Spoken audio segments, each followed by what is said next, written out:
All right. Well, we're just gonna start this cold open with it's episode 80 of the ADLR podcast. I have where we watch stuff. There's His Dark Materials coming up. Zac Efron as a serial killer. Dave Chappelle was watched, and more on this week's episode. You wanna try that again? Do we need to start this over? No.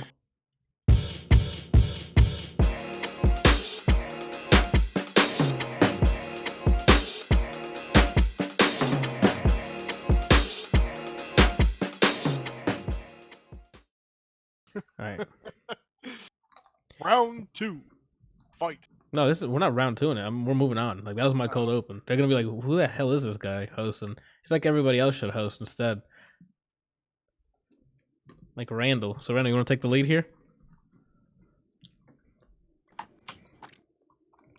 It's always best to start. That's going to be a hard no. What if I gave you a soft no? Or how about a soft yeah? Yeah. What you eating, Randall? Nuts. Can't keep them nuts out of his mouth, am I right? He's just throwing back some nuts. As many nuts as I can put in my mouth, that's the best thing ever. Oh shoot! Salty, but sweet. While you have those nuts in your mouth, you can go ahead and go to the ADLRplays.com, where it's my one-stop shop for all my content. You know, you can from there you can go to patreon.com/ADLRplays, where you can support the channel. You can donate to a charity called Extra Life from there, where all the proceeds go to Arnold Palmer Hospital for Children. Excuse me. And you can access the audio version and video version of the archive of this podcast from there. YouTube, Spotify, iTunes podcast. What is it? Is it called iTunes podcast? No, iTunes podcast. Like Apple Podcasts. That's what it is. Google Podcasts, Deezer, whatever the heck you listen to podcasts in. This podcast is there. So go ahead and hit a play on all of them. Thank you. And then put likes. At different time. So there's an echo. What? He said hit play on all of them, and I said it at different times, so there's an echo. Oh, okay. No, please don't do that. That'll be my voice in echo form is not pleasurable. And speaking of which, I haven't even introduced you guys. I'm out of pocket for real, dude. We got Kelsey, also known as WyrdTv, down there. What's up? Bryant over here on the right hand side. Mm-hmm. Ooh, and then Randalius the Great in the back. You have Bryant on the right hand side? Yeah. Your camera's Randal, flipped on yours. Can you do me a solid and just acknowledge human beings? There's audio listeners. What's up? That sounded like you definitely had a mouthful of nuts. Because I did. Clip it. I'm kidding. But nah, really, Brian. Randall, tell me how your day was. Your week was, actually. I'm gonna start with you because you just have a lot of recently added testosterone in your mouth. He also has a lot of energy in this podcast. Yeah, look at him. Look, he's. Out up front. Did I ever tell you you're glowing, Randall? Today I had a bad day. Oh, he had a bad very day? bad day. Well, here's your support system. Brian's going to tell you. But I'm not the type of person to vent like that. Sometimes I say a little bit and then that's it. And I said all I had to say when I first walked through the door. So that's all I'm saying about that. So why'd you bring it up here? These two want to hear it now. I do. I want to know why you had such a bad day. Yeah, like I don't. That's something that I could talk to you guys off camera about. I can turn off the camera, but the mics can stay on. Everything needs to be off. Wow, you're a great content, right? Great content. Anyway, the rest of my week so far, it was all right. Monday wasn't as slow as it usually is for me. But other than that, I mean, it's only Tuesday, so there isn't much to say about the week. That's it? Nothing? Randall? Nothing at all? Think about it. I mean, I watched some movies. Whoa, what movies did you watch, Randall? Hidden Figures, and what was the second one? Accident Man. Bro, I saw the poster for that, and I'm like, Godspeed, Randall. So the reason why I watched that movie was, one, because it had Scott action? Adkins in it. Oh. And two, for some strange reason, they got a high rating. I don't know why. Even after seeing the movie, I don't understand why I got such a high rating, but it did. Because it might have been one person on there that gave it a high rating. So, you talking about Rotten Tomatoes rating or like?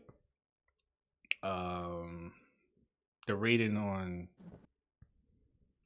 Yeah, I think Rotten Tomatoes. Oh, Accident IMDb, Man. one of them. You sure you saw the right Accident Man? Yeah, with Scott Adkins. Okay. I don't know. Hey, I'm letting you. You're wondering why I got a high grade. Maybe the one you saw that with the high grade was not this one. I mean, the martial arts was good. I mean, usually the movies that he's in, the martial arts is good, but that's it. Like, if you're just looking for some good martial arts, then It's worth watching. Yeah. But None of that crappy, quick cutting Hollywood effect is legit. Oh no, he's a real martial artist. But I mean, his opponent. Like, if one of them doesn't know how to do it, Usually the guys who usually, not all the time, but usually the guys who do real martial arts usually fight the people that's in the movie with him. Usually know their stuff. Also martial artists too. Like Michael Jai White was in it. I know him. I've seen him in a bunch of other stuff. Was he the villain in this, or is helping him out? Nah, he was actually.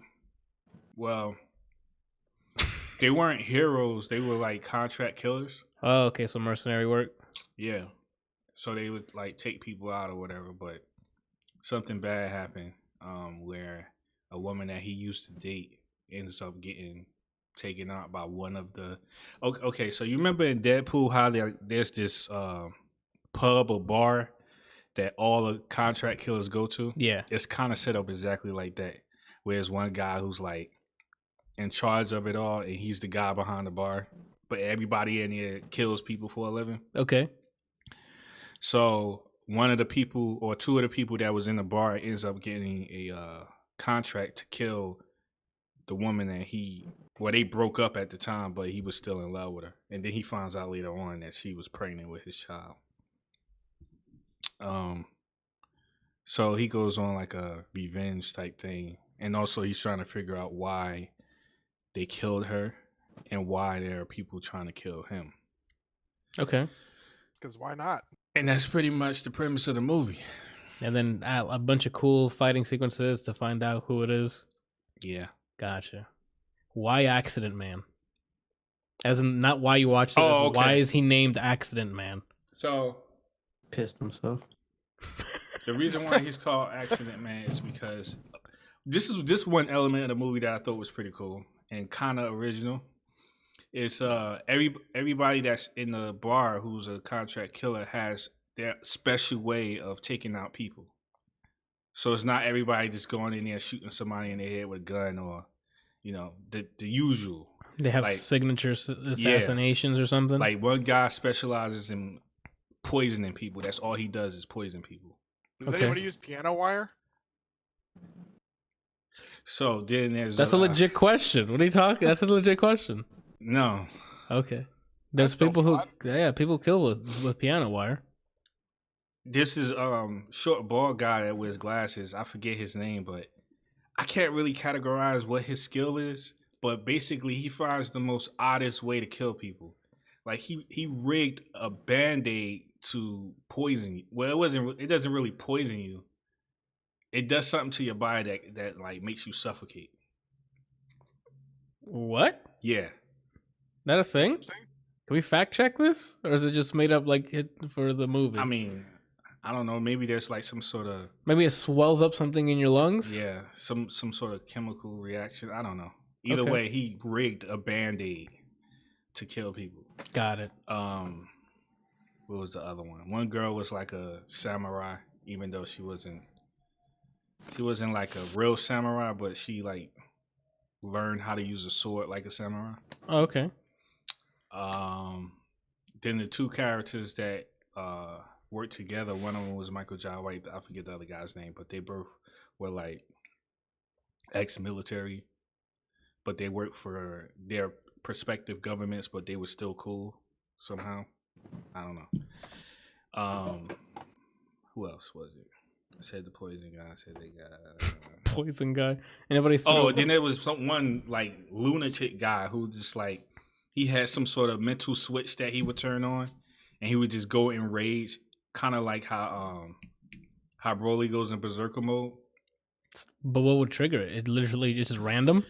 They don't go into that. He just Okay. they just only show him when he's in that mode. Okay. And he's in such a fit of rage that he doesn't even know who he's swinging his axe at. Yeah, that was his weapon of choice too, was an axe. So he killed people with axes. Good choice. Huh? Sounds like a good choice to me. Okay, let's go one at a time. Well, you just said, huh? Krieg. Krieg from Borderlands 2. Yes. Oh. He's a character he was basically a psycho, like one of the enemies, but you end up playing as him, and he's super strong. If he gets really angry, his body like he gets really huge, and he just starts swinging at people with an axe. Yeah, it was. Or you can throw it. He was really big in Diesel. Yeah, he killed people with an axe. What'd you say, Kelsey? I said an axe is a great choice to me. Oh. Yeah. It's a little messy to me, but okay. I mean, it depends how sharp the blade is and how strong your swing is. Exactly. So the reason why clean strike to the head, or the neck, and the head's gone. Yeah, man. Hopefully. I guess it depends. I mean, but it's still gonna be messy. Nah. Heat it up. It'll cauterize it on the way. Exactly. You got it, Randall. I'm pretty sure. Although I personally like messy. You start with maybe a couple of fingers, take them off at like the wrist or the elbow. Yeah. Maybe the knees. Have fun with it, Randall. You really got to make them suffer before for the end comes. You can't just. So Scott Adkins' character was named Accident Man because that's what he specialized in. All his kills. What? Pissing himself. Oh. Did he say that already? He sure did. Go ahead. Okay. It's just for those who didn't hear the first time. That was his specialty. He made his kills look like accidents. Oh, I thought you were gonna say like he accidentally killed everyone. Mm-mm. His was like really creative though. So like there was this one contract he had where he had to take out a lawyer, and the client was inquiring like, why is this taking so long? Okay. It had been over 2 weeks and he hadn't killed him yet. Okay. So he was like, you have to, I forget how he worded it, but basically he said it takes time and precision to take somebody out to make it look like a complete accident. So the way he took him out was he was on the roof and the guy was waiting at the bus stop, and he had to wait for the right person to come speeding around the corner to make it look believable as if this person lost control. Okay. So he waited for the right person who was speeding around the corner, and he shot the tire, but he shot the tire with not with a bullet, but with something else to make it look like as if the tire ran over something and punctured the tire. Nail gun? Kind of like that. But I don't think he used a nail gun, but it was something that was believable that would be on the ground. Some sort of debris. Yeah. And so he shot the tire so that it did like a spin and it slammed the dude, like it crushed the guy between the car and the wall. Jeez. And then the guy who was in the car was Sorry, I thought you were. Go ahead. And the guy that was in the car, he was like freaking out. He was like, I killed the guy. Like it was pretty funny. So where does martial arts come into this? That's a good fucking question. I'm like, like that was like the beginning part of the movie, Mm-hmm. like to show everybody's skill or whatever, what they do as far as like introducing all the characters in the movie. But then when things went bad, that's when he started going around fighting people. So he was no longer like doing his quote unquote job, like to take people out by contract by making it look like an accident. He was actually hunting down. He ended up hunting down the people who was in the in the bar. Which was that part I didn't like because it almost felt like it was a video game. Because it's like you get introduced to these characters, right? And then he ends up fighting all of them, and then fights the last guy at the end. Well, to me, it sounds like it's all pointless. Because hey, this guy can. Oh, he's by poison. I mean, he still fist fought him at the end. So like, what? No. He didn't fist fight. The people like that, he didn't fist fight. The only ones he fist fought was Michael Jai White's character with the other guy because they're teammates or whatever, and they do martial arts. And he fought the girl who uses a sword. She can fight too, but she also uses a sword. Who else did he fight? Well, I'm also saying, like, isn't he Accident Man? Did he kill at least the last guy, like, make it look like an accident? Nah, this was all like.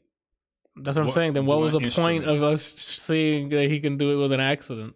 Because at the beginning of the movie, you see like a large part of the movie is him fulfilling contracts. So it's not like an intro thing.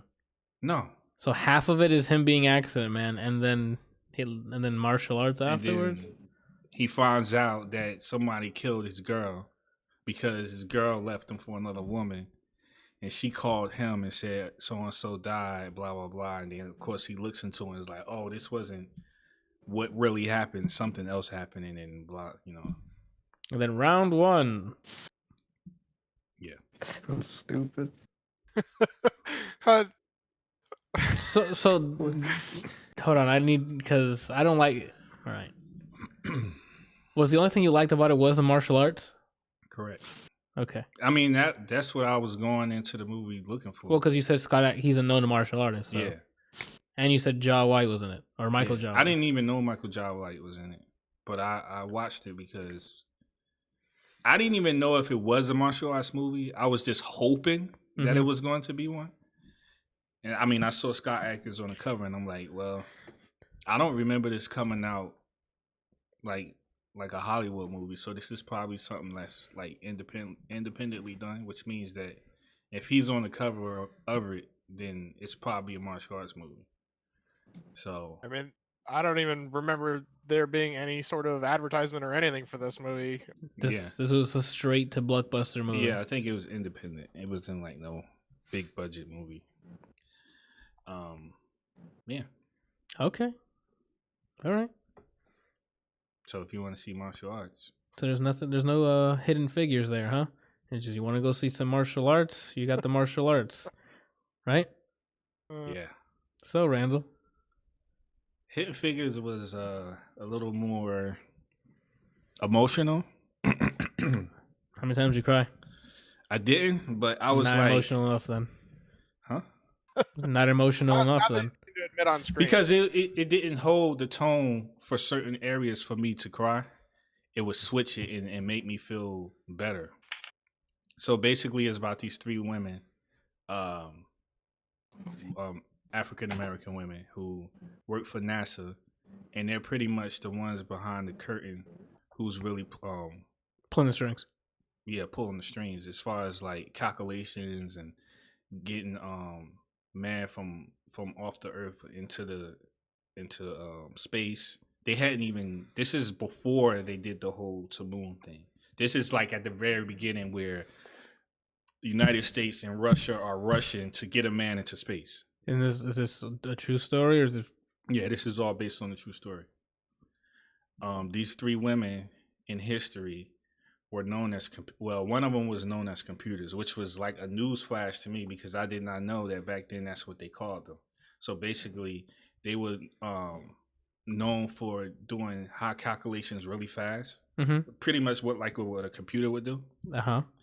And they used them to calculate like where they would land and where they need to exit the atmosphere and all that stuff like that. The calculations on like if the ship would hold and all that stuff.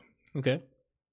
So, what made this movie emotional and intense is because it was around the time where racism was heavy. Okay. So there was some parts in the movie where I was like bitter, but then there was some parts in the movie where I'm like, sweet. That's awesome, you know? Mm-hmm. And of course, because it's like a heavy racist movie, well, not racist movie, but you know, there's racism. Dealing like, with that's the whole point. Subject matter, yes. Yeah. It was emotional, man. Like it was, so like there was one part in the movie where, what is her name? computer 1, 2, or Oh 3? my god, what is that? Janelle Monáe. No, Taraji P. Octavia Henson. Spencer. Taraji.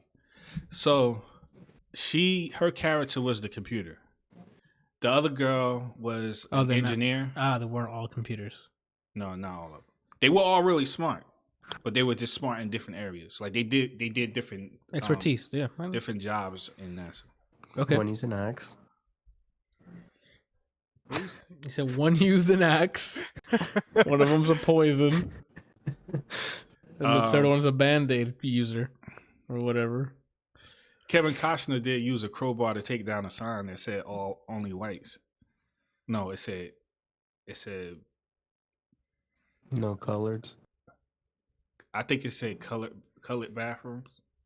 Colored bathroom. Basically, for anyone who was black, this is the only bathroom that they could use, which actually ironically leads me into what I was getting ready to say. So, okay. The building that she got promoted to was like the core team for sending man to space. Okay. Were you gonna say something else there? Huh? I thought you were gonna say something else. The building that she came from, of course, which had all black people in it, Okay. was away from their building, was away from the other buildings. So she had to, anytime she had to go to the bathroom, she had to leave that building and run all the way to the other building, which took like, her bathroom breaks took 40 minutes. Jeez. To the point where Kevin Costner's in this movie. Kevin Costner, what? You mentioned him earlier, so I figured he was in this movie. So now you mentioned him again. I did? Yeah. Okay, Randall. Like he's like a crowbar to a sign. Yeah. Snap. Okay, yeah. So Kevin what was Costner. in those nuts? Anyway, I'll so hire you right now. Yeah, dude. Like those edibles? So Kevin Costner gets upset with her because he's like, I'm depending on you. Where are you at? Every time I'm looking for you, you're gone. And she's like, I went to the bathroom. He was like, you in the bathroom for 40 minutes? Are you serious? What are you doing in the bathroom for 40 minutes? I'm walking to it. And of course, she gets her composure or whatever. Usually, like, people will That's just it. lash out. Yeah, because I was like, you asking me why? Because I got to get my fat ass down over there, cross the street to Brookham Avenue, and then get in this shit building. I think she said it was like a little less than a mile. Ah, okay. That's a 20-minute walk, yes. So. Yeah. That's ridiculous. But she like got her composure or whatever. And she was like, there's no bathroom for me in this building. And he was like, when his response, in my mind, I'm like, what do you mean you don't understand what she's saying? She's black. But his response was like, what do you mean? And then she said it again. And then she went into her whole spiel about how there's no bathroom for her, that she has to go to X building, X distance, and it takes me this long to get there or whatever. And then there was another dilemma where like they were serving coffee in that room, but then somebody got like a little small coffee pot and put colored on it because she was the only black girl and black lady in that room amongst all Caucasian men. I would not drink that coffee. Fam, it was nothing in it. That's the thing. Oh, it was empty. It was empty. What the because fuck? Because her first day, there was like a huge thing of coffee for everybody. Mm-hmm. So she takes some while she's doing her job. And I guess some people noticed, well, everybody in the room looked at her when she walked up to the coffee pot. So somebody within that group was like, nah, we're not having this. So she contaminated the coffee. Yeah, somebody went and got a small one and put colored on it. And she brought that up in her spiel when she was talking about the bathroom. And she was like, and somebody blah, blah, blah won't touch the coffee that I drunk, and all that stuff like that. It was a real emotional moment. And like Kevin Costner's character couldn't say anything. He was just like standing there in shock and awe. And then she just got her stuff and left. Like he didn't know this was happening? Huh? No, he knew it was happening, but I guess that I'm pretty sure a lot of people believe that there were some Caucasian people who were not racist, but around that time it's so strong and so predominant that it's just like you just go with the flow. You don't want to be the outsider or the outlier. I feel like he didn't promote it, but he was just like a guy that was just like, okay, I'm just in the room and this stuff is happening. That's what his response was. Okay. It was kind of like, obviously he had to be aware because this is everywhere. But I think he was so focused on his job and looking at it as we are a team, regardless of color, that it dawned on him that this is still an issue. So when she like lashed out at him and said all this stuff, it was like, oh yeah, right. I forgot. Yeah, he forgot. Fam, I never get. I know I don't buy any of that. But You no, forgot. his character in the movie wasn't racist. Matter of fact, he actually bought her A Mercedes. pearl necklace. You know, however you say it. You said it both possible ways. Pearl A necklace. necklace made of pearls. A necklace made of pearls. Yeah, I thought I was waiting for the. Go ahead. Well, talking about what he's saying, like, I don't know. I obviously haven't seen the movie, so I don't know the full context. But it sounds to me that he, like you said, he's like, we're a team. I don't give a shit what color you are. We're a team. Everybody should function as a team. And he may not. It may not be one of those things where he's just ignoring it, or he realizes that it still happens, but is like thinks he has a highly specialized team that should look above that, and doesn't realize that she's like having to still go do these things because people are doing it kind of sort of in the background versus, you know, it being pretty predominant like it is in like it was in the streets where, you know, there were signs and rallies and all sorts of other things. But he was saying there's a sign that says it, so he No, goes no, by that. So okay, so to back what Kelsey's saying, the building. Remember when I said that her building where she came from was like a mile away? Yes. So in his facility, the building that he was in, there's none of that because no one of color is allowed in that building. Okay. So there are no signs that say only white because it's just assumed that everybody in that building is white. Okay. So I'm thinking that he's aware of it, but he's just not exposed to it on a daily basis as far as like work, because I mean, I'm pretty sure at NASA they pull very long hours. So let's assume that he works 14 to 15 hour days. The only times he would be exposed to it is if he, you know, once he leaves work to go home and when he drives or on the weekend. Okay. So if he's spending all that time at work and only people he's working with are Caucasian men, then he's not really exposed, or he doesn't actually see racism happen.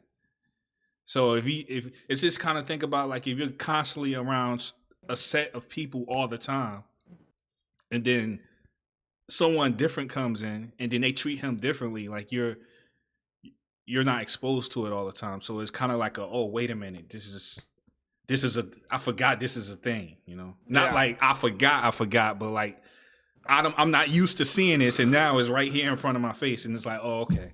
Because like, remember when I said about the pot? Like he immediately after she left, he like walked over to the pot and he took the label off, and he looked at everybody like he was disgusted.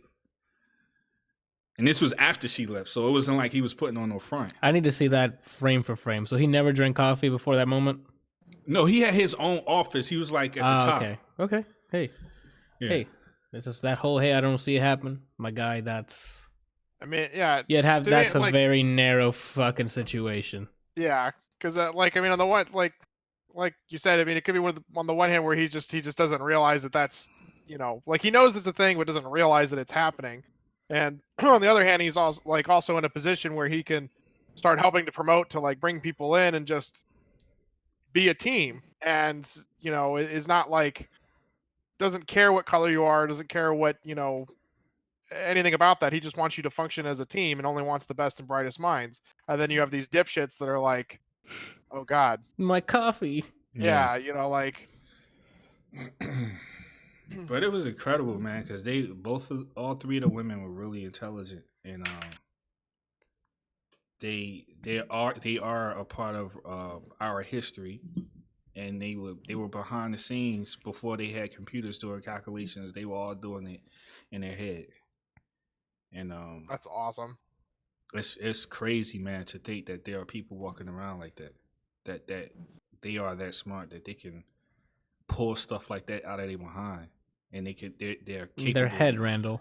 Huh? their head, not behind, head. Continue. Out of their behind. Wow, what a sexist. What? What does that have to do with sex? Yeah, like it's just I was impressed. I was amazed because I sadly to say I did not know this about the Black history. I did not know that these 3 women existed and what they were capable of and what they were responsible for. So I thought that was enlightening. But as far as the movie goes, it's good, man. Because it's not just a struggle for a minority race to progress in a, what's the word I'm looking for? Like, I can't think of the word that I want to use, but basically like the struggle of them coming up. It's not just about that. It's also about women, because it's like a double strike. It's not only are they Black, but they're women. Mm-hmm. So back then it was very strong for women to not get respect.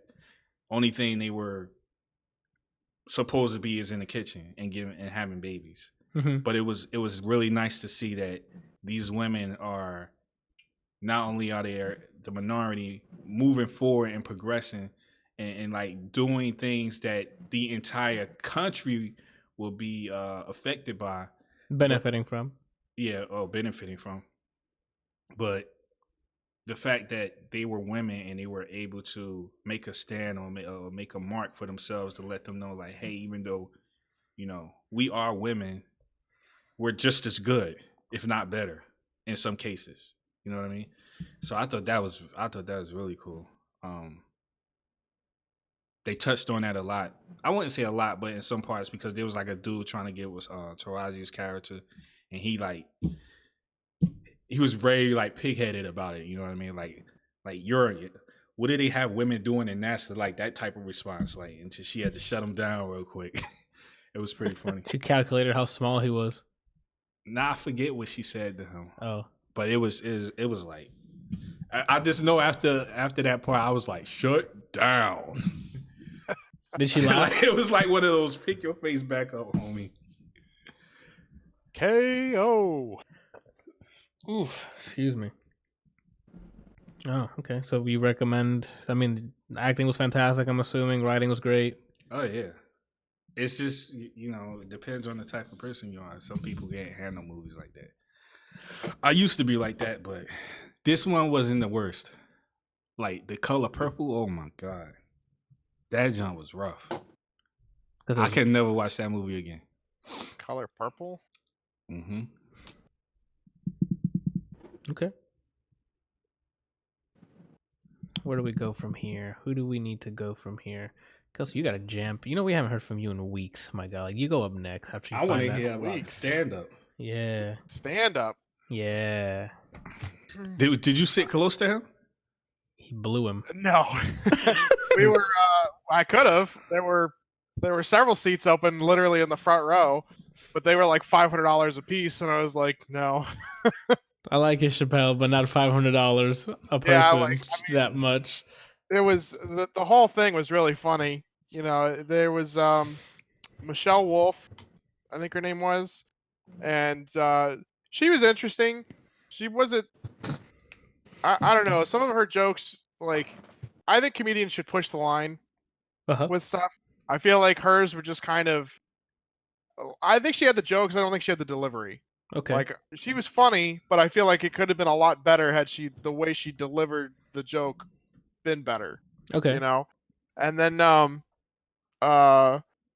Donnell Rollins. Oh. Ashley Larry. Oh, he's with him? Okay. So Donnell was hilarious. The whole front row that I could see anyway, or at least that he kept pointing out, was a bunch of white people. And they wouldn't fucking sit down. And so he just starts yelling at them. He's like, fucking white people, like, sit down, enjoy the show. What are you doing? Why were they standing? I don't know. They just kept like, it was people that were like coming in late or like, because the show, like, even though the show started late, because it was supposed to start at 10, and I don't think we started anything until like 10:30, and he Oof. was the second act. And so I like they were like still coming from the concession stand to get stuff, and I don't know if it's just because the people only showed up to see Chappelle or what, Yeah. but like people are just up moving around, and he's yelling at them. He was absolutely hilarious. Like his delivery was fantastic, and he was very similar to Chappelle, where he tells a lot of like stories. Yeah. And apparently he had I'm trying to think what he called it, but it was basically something like white fever for a long time, where he'd only date and have sex with white women. Oh, okay, got it. Okay. And then he had a joke about how he was dating this black girl, and the woman was like you still talking to your bitches, your hoes or whatever? And he's like, nah, baby, I'm cured. And he's like, who the fuck is Amber then? That says Amber Alert. I don't give a fuck what her last name is. Why is she blowing up your phone? Why is she texting you?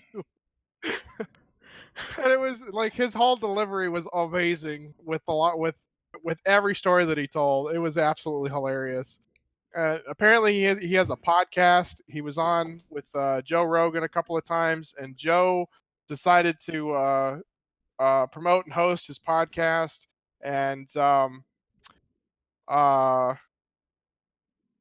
think it was one of the guys from Wu-Tang Clan was like coming on to talk to Joe.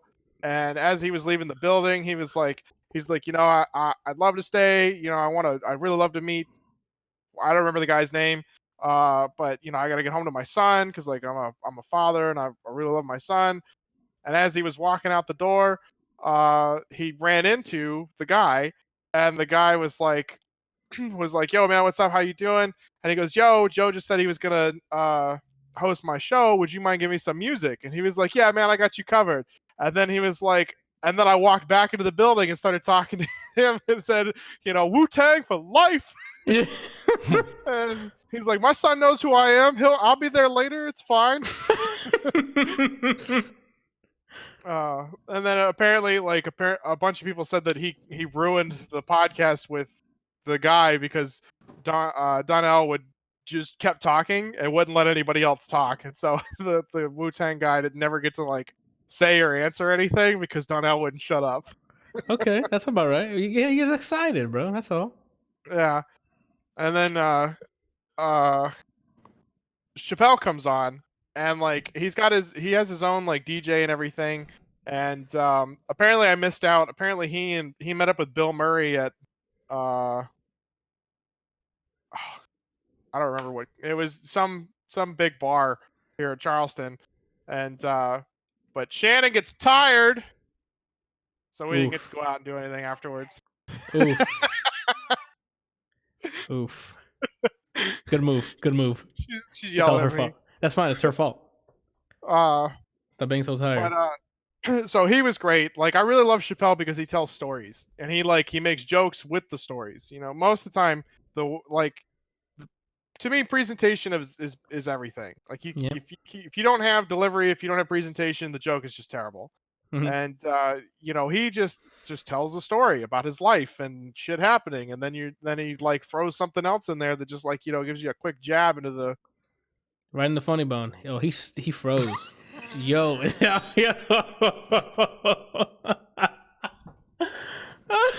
wonder if his computer just shat the bed.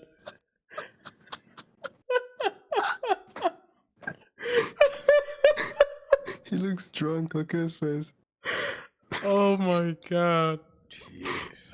Oh my god, his shit went down. Yo, Shannon just went up and unplugged his computer. Oh snap! I wonder if that's what happened. That'd be hilarious if, like, since I guess his computer crashed, it goes one frame further and then cuts out, and it's just her fist. Hitting him right in the fucking jaw. Oh shit. That's what happened. My computer just locked up. Is that what he said? Yeah. Ooh. No, he's coming back. That's fantastic, bro. What the hell was he talking about? Oh, him telling stories. That's right. He said he'll tell a little thing do like a jab, and then right in the and then he fell asleep. his mind was fucking buffering right in the. Oh my bad. Oh shit! Loading. Oh my god. Well, Gotta love technology. I guess while he's doing that, I can give a quick update. I'm back on watching JoJo. Part 4? What were you saying? You screamed out. You was like, "Man, that was a beautiful transition," or something like that. Oh my god, dude! The first episode of Part 4. Jotaro from Part 3 is on the phone with Josuke, and he's like, "Yo, I'm because the stand tried to kill Josuke's mom." Yeah.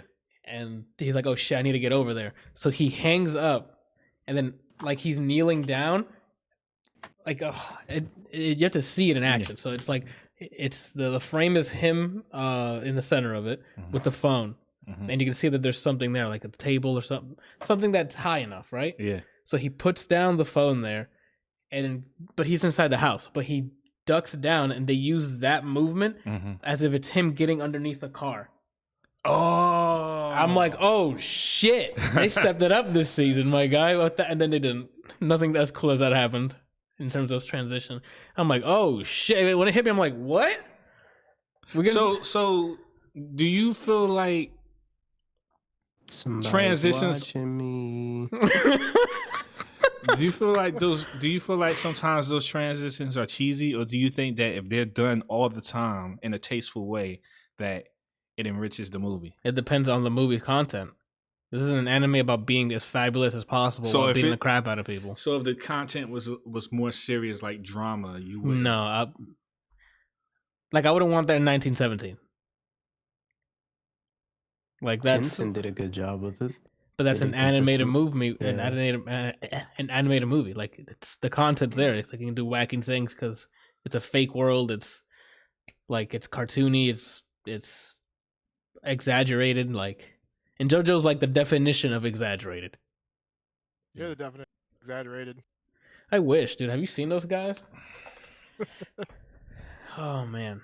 But yeah, I started watching the first 2 episodes, and yeah, I saw that transition. I'm like, oh crap, they're stepping it up, and that's the only transition that I saw. I'm like, okay, well, I guess not. They just did that one thing, and that's it. But that was worth it. Jotaro in white is very weird. Yeah, I don't know what that. The new kid, I like him a lot. I don't know. There's something about his. I like his Josuke? healing property. Yeah, Josuke, I like him a lot. He's dope. I like he already has something to ground him. He has a family that he's protecting. The city now, because I guess spoilers if you haven't seen Part 4. His grandfather used to be a police officer, and then within the first 2, he ends up dying, and now he seems to take. At first, he was reluctant to help Jotaro with the person who's doing this, like a serial killer that's going around in the area, and Jotaro went there to go kill the stand user, which is the serial killer. Anyway, so he's like, no, I'm not. That sounds weird shit. Like he finds out that he's Jotaro's uncle. The way it works. Yeah, Jonathan Joestar, the Gramps, is like a kid he had during an affair. So he's his uncle. Whatever. It's a weird family thing. He's like, he didn't want to get mixed into it. He's like, no, Jotaro, go be awesome somewhere else. Then he was pulled in because the stand killed his grandfather, and who was a police officer who's been working for who knows how long. And then he wants to now protect the town. What? So wait, what season is this that you're looking at? It's season 3, but it's actually part 4. Javi says he knows the transition I'm talking about. I feel course like he I'm does. It's Javi. far away from that. The last thing I remember watching was I think you're on part 3. You say he saw Brian. You were there when he was watching it. He was on 3, right? No, 2. Oh, he was still watching 2. Okay, you're still watching Jonathan Joestar. Oh, you watched it in Japanese. You have no idea what I'm Use the talking about. correct voice, Anthony. I guess I miss it. I can't believe I was saying it when I started watching. I'm like, no, I miss it. I enjoy the yada yada. He still does like in the first episode he does it like 7 times. But I still miss the like Jonathan Joestar's like old British that's voice the and grandson, stuff. right? Yeah. Wait, Yeah. I think the one I'm watching is the grandson. No, I think he's you're watching the grandson. You're watching the Grant? original, right? He hasn't He's beaten. part 2. And part 2 He is hasn't not seen Stardust the yet. Pillarman. Okay. Yeah, so you haven't. Yeah, you're still watching Jonathan then. You're not watching yada yada. Did you keep watching after Charleston? what? Or no? Yeah. Yeah, Javi's like it's Joseph. It has to be Joseph. Part 2 is Joseph. And Caesar, yeah. He fought RIP. some dude on the bridge that was he was gonna That's part sacrifice 2. the girl. That's He part tried to 2. pretend like he didn't care about the girl, but he really did. That's part. That's Yeah, part that, 2. you're still watching Jonathan. You haven't seen his grandson yet. It's after that happens. He gets really old, and then he goes on an adventure with his grandson, and you'll know why once this part 3 starts. Yeah, so Javi knows what it means. I forgot to look at my chat. I like the white, but it's my favorite color, so I don't count. I guess so. If white's your favorite color. So but- Dio is actually really gone? Randall, you are on part 2 of 5. Sounds like you have 3 more parts to catch up Yeah, to. like you want me to just tell you what's happening?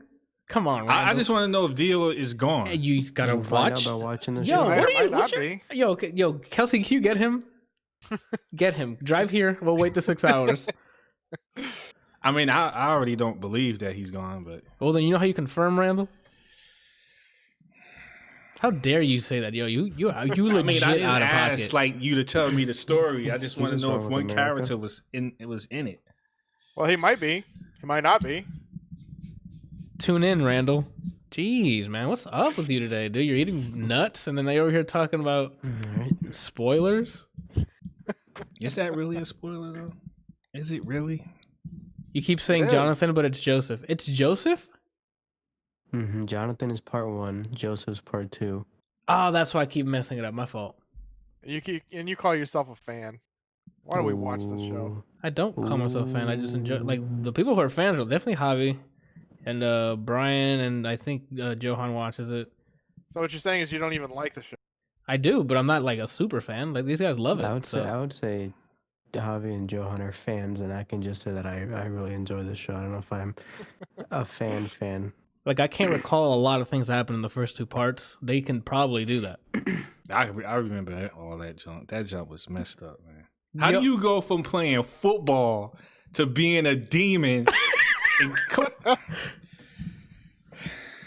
Yo, I think I saw there was a TikTok someone sent me. I think it was Janiana who said it to me, and it said when your dog shits in the house, and it's just a picture of the owner, and it turns into Dio. And I'm like, yes. And then I'm like, oh no, but that dog didn't do anything wrong. Randall, clearly his dad had sex with a witch without a condom. Yeah, Oh, yeah. probably. Oh man. Oh, but to finish up, I guess we just talking about JoJo because you literally froze Yeah. in place like this. Just My computer. So both of these screens went black. I'm talking to you guys, and then I'm like, "Hello, hello." It didn't even blue screen on me this time. It just was like, "Nah, fam, we're done. I'm out. See ya." all right, I'm gonna head out. We thought after that comment you made to Shannon that she bodied you. Yeah, we thought she like unplugged she unplugged your computer. I'm like, oh, okay, she's ruthless. No, she knows better. Oh snap! All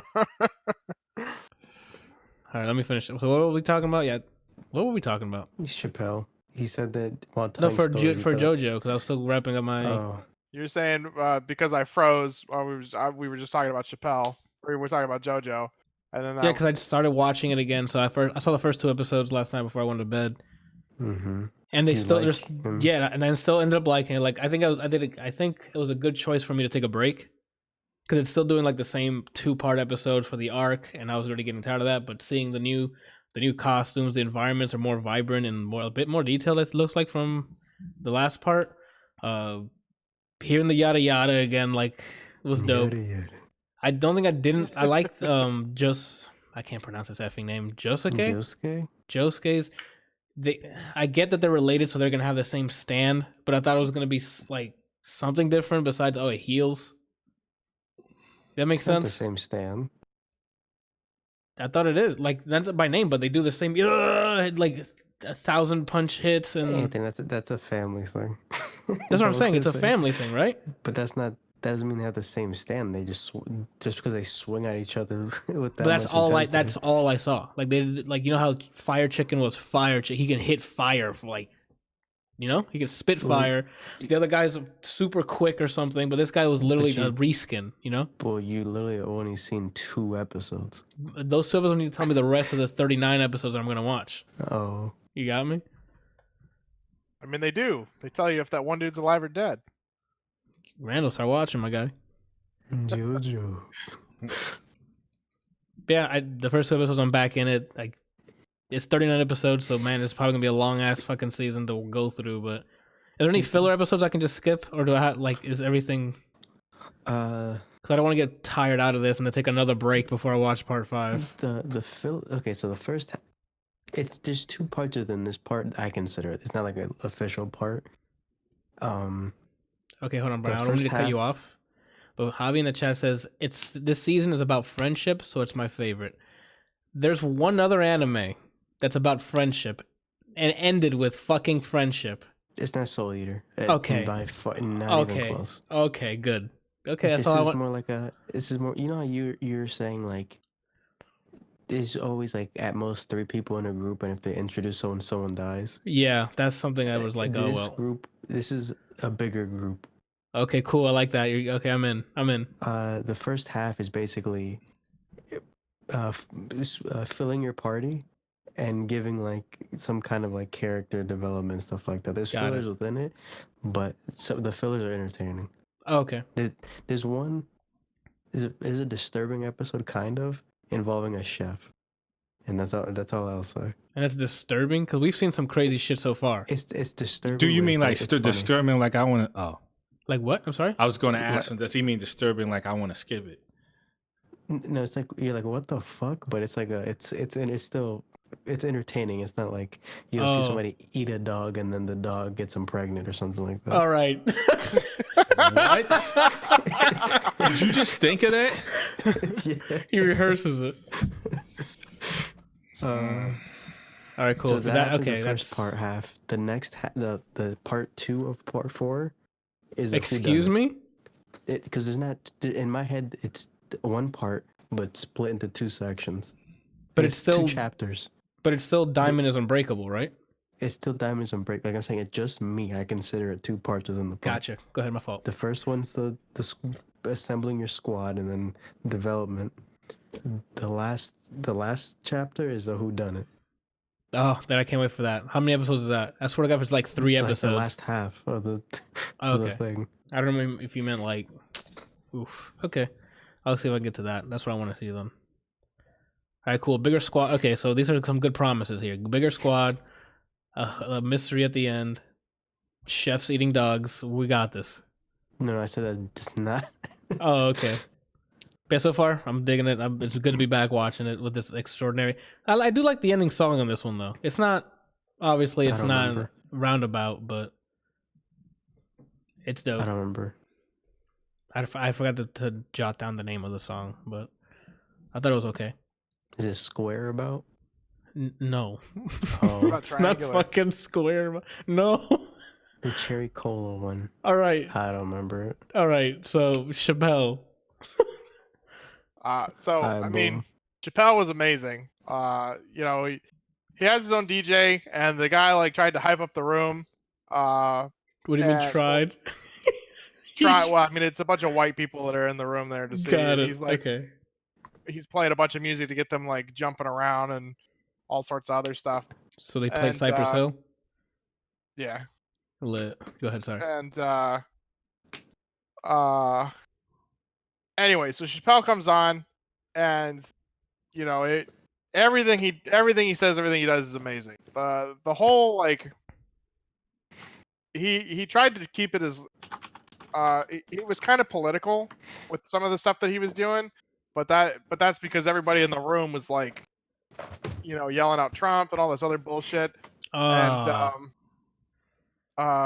there was one dude who kept screaming "Buddy." I think it was Buddy, and I don't know what it is. I think it's like a sitcom or a TV show or something he was part of, like in his early years. And the guy apparently brought the DVD of the show and was like yelling at him throughout the entire thing, and it's really friggin' annoying. And they were gonna throw him out, and he was like, "Oh man, don't throw him out." And he was like, "Whatever, just give me the damn DVD so I can sign it and we can move on with this thing." And he signed it, and the guy shut up for the rest of it, which was great. Awesome. Okay, good. But he had some awesome material. He talked about his life. He talked about there was kind of a sad story where he was talking about a friend of his was a transgender man to a woman, or she was transitioning from a man to a woman, and she really wanted to do stand up, and he had talked to her a couple of times. She'd only ever done stand up a couple of times, and then he was out in Los Angeles where the person lived, and he didn't have an opening act, so he called whatever her name was to go be the opener. To be the opener, and she's like, yes, Awesome. And he was like, you guys will be happy to know she absolutely bombed it. It was terrible. Yes. And it's a rite of passage. It yeah, happens. and so she's sitting off to the side and just talking to Dave while he's up there trying to do his show. And the people in the crowd don't obviously know that he's got a relationship with her, that they're friends and whatever. And so they're just kind of bantering back and forth. And after a while, there were people in the crowd that were getting aggravated with it. And they, some dude yells out, is like, "Hey, sweetheart, do the curtains match the drapes?" And she goes, "Sir, I have hardwood floors." And oh, sorry, he asked if the carpet matches the drapes, not the curtains. Oh, okay. At first I'm like, I guess that's a new one I don't know about. Yeah, and then after that, apparently there's nothing that she could say that wasn't funny, and so they just had this back and forth the whole time. And then they were having just a real conversation and just talking. And at the end, he was like, 6 days later, I found out that she had killed herself. What? What the fuck? Yeah, and she took her own life. And oh, wait. So she was at the show while you was watching Dave Chappelle, and you saying no. This is when He's he was out in story. LA. Oh, Yeah. I thought during the show he was having the banter with her while he was on stage. He was when he was in Los Angeles. Yeah, but not when you were seeing him. No, not when I was seeing it. Okay, all right. And then they were just having, and she kept mentioning something about how she's having a human interaction, or a human, I forget what it was, but it was just really there were a lot of feelings. Talk. Yeah, heartfelt and talk. Yeah, and then 6 days later, he found out that she killed herself, and she left behind a daughter. And so he's like, so first thing I did was I put aside a whole bunch of money for the daughter, and I've never met her. She's really young, but when she turns 18, I'm gonna give her all that money.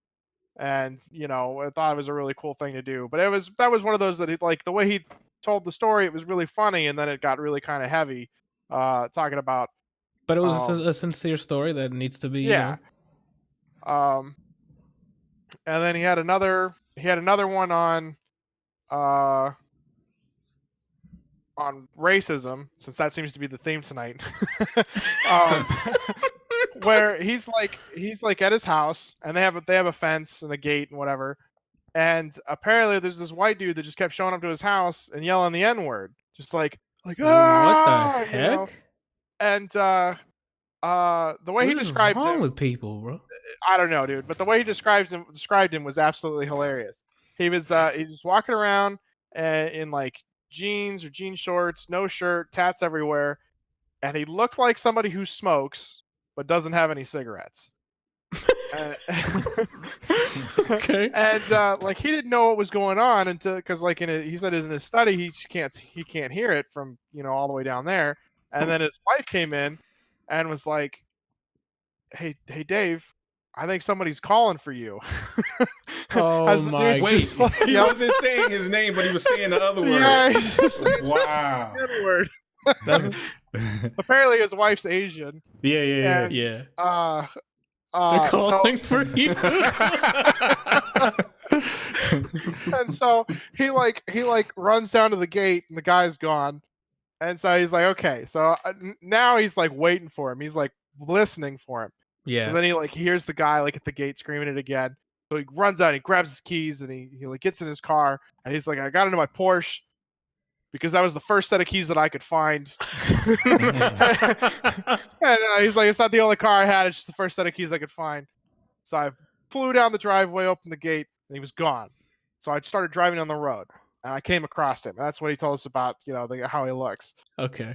And then he's driving down the road slowly, like doing one of those where you drive by And look at the person. Mhm. Yeah. And then the guy notices him and then starts, slinging racial slurs and all this other stuff at him again. And they get into an argument, and apparently his wife's behind him. And he didn't know that his wife had gotten in the van or gotten into the car and come down. And he's like, that dude's lucky he didn't do anything, because my wife is a woman and Asian, and she's terrible at driving. She probably would have run his ass over just because she accidentally hit the gas pedal. And it was really funny. And so the police get called, and they're like, Mr. Chappelle, there's nothing we can do for you right now. He hasn't done anything wrong that we've witnessed or that we know about or that you have on recording or whatever. And it's all he said, she said kind of thing. yeah, so. and they were like, the only thing we can say is that we caught you following him. Yep. And he's like, there's clearly nothing he has that I need. and so then the police officer was like, so we can't do anything for you, but with this you can do something. And he's like, okay, what is it? And he hands him a pamphlet for a restraining order type thing. Okay? Oh, okay. And he's like, so with this, if you file it, if something happens, we can arrest him. And he's like, okay. And so I went back to the house, I looked at the pamphlet, and I threw it in the trash. Because those things are for poor people. I called my lawyer and I said, hey, Nick, do you know what this is? Because I need one. And so he gets that. He shows up to court, because you apparently have to go to court. And he's like, I was the only dude there. It was just a sea of women with black eyes, cut lips, all sorts of stuff. He's like, I didn't realize how serious this shit was. Because apparently you guys don't listen. And so he gets up there. The dude that he was filing the restraining order against doesn't show up. And then the cop that had originally showed up and handed him the pamphlet was there and was talking to him. He's like, they have to go through this whole rigmarole, and there's nothing they can do until the guy actually does something. It's not like they can just go arrest him because he's shouting. I think they could technically arrest him for shouting racial slurs and whatever, but it has to be either something that's captured on camera or the cops have to witness it. Yeah. And so he's like, I'm thinking we're gonna get bodyguards or police escorts or something. He's like, the judge walks up and goes, here's your order of protection, and hands him a fucking piece of paper. He's like, what the fuck am I supposed to do with this goddamn piece of paper? He's like, sir, that means that if that dude comes near you or your family or anybody that you relatively know, we can arrest him. And he's like, that offers you protection against him. And he's like, what am I supposed to do? Stop, and just hold it up and just expect him. And then he's like, and then the cop whispered under his breath, or you can kill him. And he's like, what? Because technically he has a restraining order. The guy has violated the restraining order, and he could basically do whatever he wants to get the guy to stop. Because at that point, self-defense. Because yeah. I would imagine that would be the case. The lawyer would make up that case. Yeah. And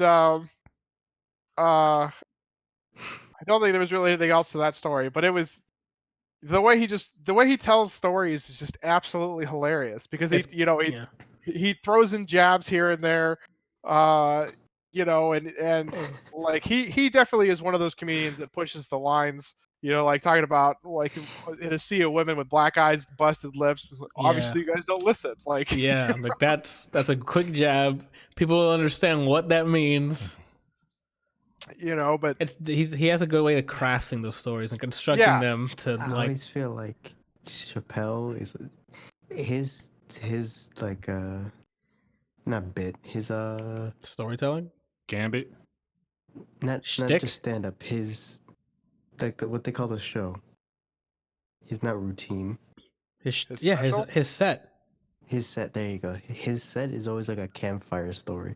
He has a Yeah. calm voice and and you always inclined to like lean forward, like he gets you invested into it. Yeah, because he has great delivery and a great setup. In the way he could tell some boring ass story and make you laugh as hard as hell because just the way he delivers it. Mm. And it's absolutely amazing to sit there and listen to him. I always think of the second time I met OJ. Yeah. The crowd goes crazy. Tells stories whenever whatever happens, goes quiet again. The third time I met OJ. Oh my gosh. So, but I mean, I don't really remember much else right now off the top of my head about his set. Those were the two that were the two that stuck out the most that I can really remember. So it sounds like you highly recommend catching a show if he's in your town. Oh yes, you should definitely catch one of his shows. I've been really lucky and gotten to catch a couple of really big comedians like Gabriel Iglesias and Ralphie May. And Ralphie May is dead now, but like I'm so glad I got to see his stand up. He was funny as hell. I'm really glad I got to see Chappelle. I almost missed it because the 7:00 showing was sold out, and then he decided to push his DJ bit back to midnight and do a second show. And so I was like, Shannon, are you coming with me or not? And she was like, yeah, I'm just gonna need a Red Bull for the next morning. And so we went. And the show ended at like a little after midnight, I think. Yeah. And we got home at about 12:30, 12:45. And so she was pretty tired the next day, but I was laughing so hard. It was absolutely hilarious. He's in Great Britain in the next month, so we're not catching him here anytime soon. I looked up the tickets. That'd be great if he was in Orlando, but who comes to Orlando? I was about to say, I feel like people just skip over Orlando and go to Miami. Yeah, I mean, it with good reason, but I mean, it's Miami. It's yeah. like 6 times the size of Orlando. Or what they do is they just don't go on any tours or anything for years, and in the one they decide to do in LA, only for a weekend. And that's how you get people to Frank Ocean. Yeah. That's how they get you to sell tickets, though. Like that's how they sell tickets. That's what those. What is it? Apparently, his show, the 7:00 showing, when they opened it, the whole thing sold out in 26 minutes. With good reason, if it's from the sounds of how the time he had, like. I've always liked I've loved his sets. Like, it doesn't matter what he talks about. Everything he says, everything he delivers is just absolute gold. So who do you think, in your opinion, has better delivery, him or Kevin Hart? Dave Chappelle.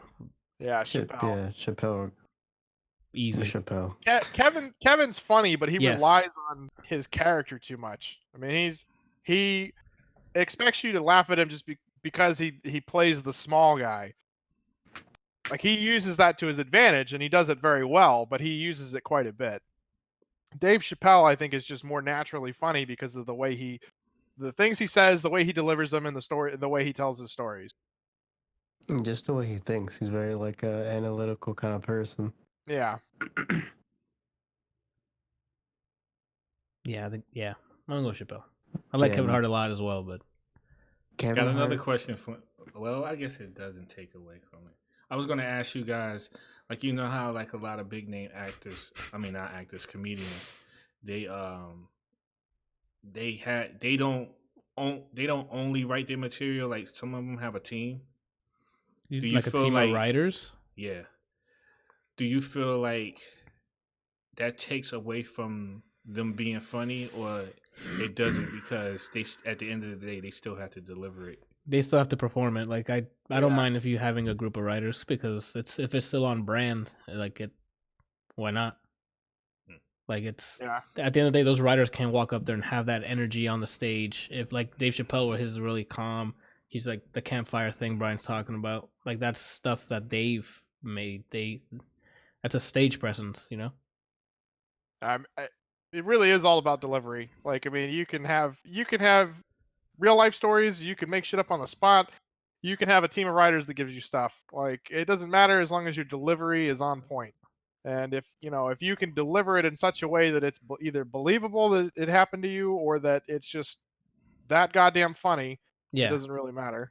like a lot of you don't know if the stories he's telling you actually happened, but it's believable that it did. Mm-hmm. I mean, the biggest example of why delivery matters so much is look at Dane Cook. Most of what he said was not funny at all. It's just that he was very energetic in the way he told it, and that's what made people laugh. He just kind of yells at you throughout the entire set.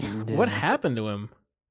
I mean, he stole a bunch of Louis' jokes. They basically canceled him, and then he came back at some point. Wait, are we talking about him or Carlos Mencia? Carlos Mencia stole everybody's jokes, and Joe Rogan went and made it a mission to call him out. I know. It was absolutely hilarious. Wait, he was literally telling somebody else's jokes? Mm-hmm. Yeah. Wow. Apparently, Dane Cook's brother stole a bunch of his money, according to Jambi. Oh, what the heck? I don't know. I'd probably need to look up this, or Yeah, well, at this point we're just slandering people's names here. Like we don't know. Well, apparently his brother's in jail too. So Like that kind of backs up what you're saying, then I guess.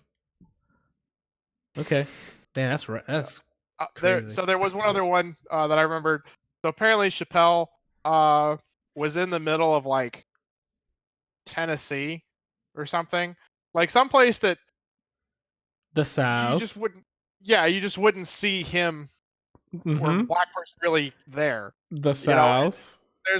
There's nothing to do in the town that they're in, and he is like getting antsy. He's like, we need to go out and do something. And so they go, and there's this bar, this really big bar, and they just happen to have a ladies' night for transgenders and crossdressers. Okay. And he like goes up and he walks to the door and he's like, can I come in? And I don't honestly remember. We'll call her Diamond. Diamond's standing there with like Randal's build in a dress and a wig, going, "No, sir, Dave Chappelle may not come in here." and like I can't deliver it the same way, but it was the way he describes it was absolutely fucking hilarious. It's just this like 6'4" dude, shoulders like from like the Justice League cartoon, where they're all standing there and they just look like boxes, and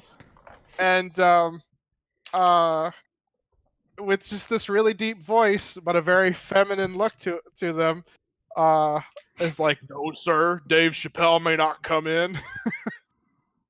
I love it. So Randall, what is the number, Randall, in donations to charity to get you in how did you describe him, Kelsey? A wig? A wig and a dress. And a dress. There's no such number. For a charity, Randall? For kids? No number. Even if it would cure cancer.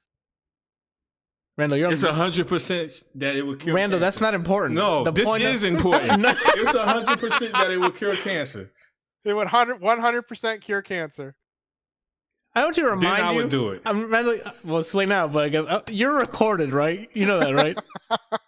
I'm being honest. If it was 100% legit that it would cure cancer, there's no questions about it. 100%, then yes, I would do it. So you're like, I'm not going to fund any charity that's helping children survive cancer. I'll find other ways to help children with charity, not like that. Oh, you know what you could do? You could stream your art. Oh, Oof. God. Oof. That was so telegraphed. He tried to soften the blow. It's him okay, doing his- Randall. I am looking for a roommate though. There you go. I don't know why you got one. I don't want her here. I'm trying to get her evicted. Right. I'm not staying here. I'm not staying here. Fucking Christ. All right. So you wouldn't do it. You wouldn't do it even for like He said the it on live. 95% No, chance. he said it on. We're recording. This is going out to the public. He'd rather let a child die. I did not say that. He literally said, "Fuck them kids." Yeah, Wow. Okay. that's what he said. Clearly not I mean, what I that's, said. That's kind of what I got out of it, but Wow. Yeah. All right. Then That is what it is, Randall. you If guys are delusional. you say I won't donate to charity because I gotta wear a dress.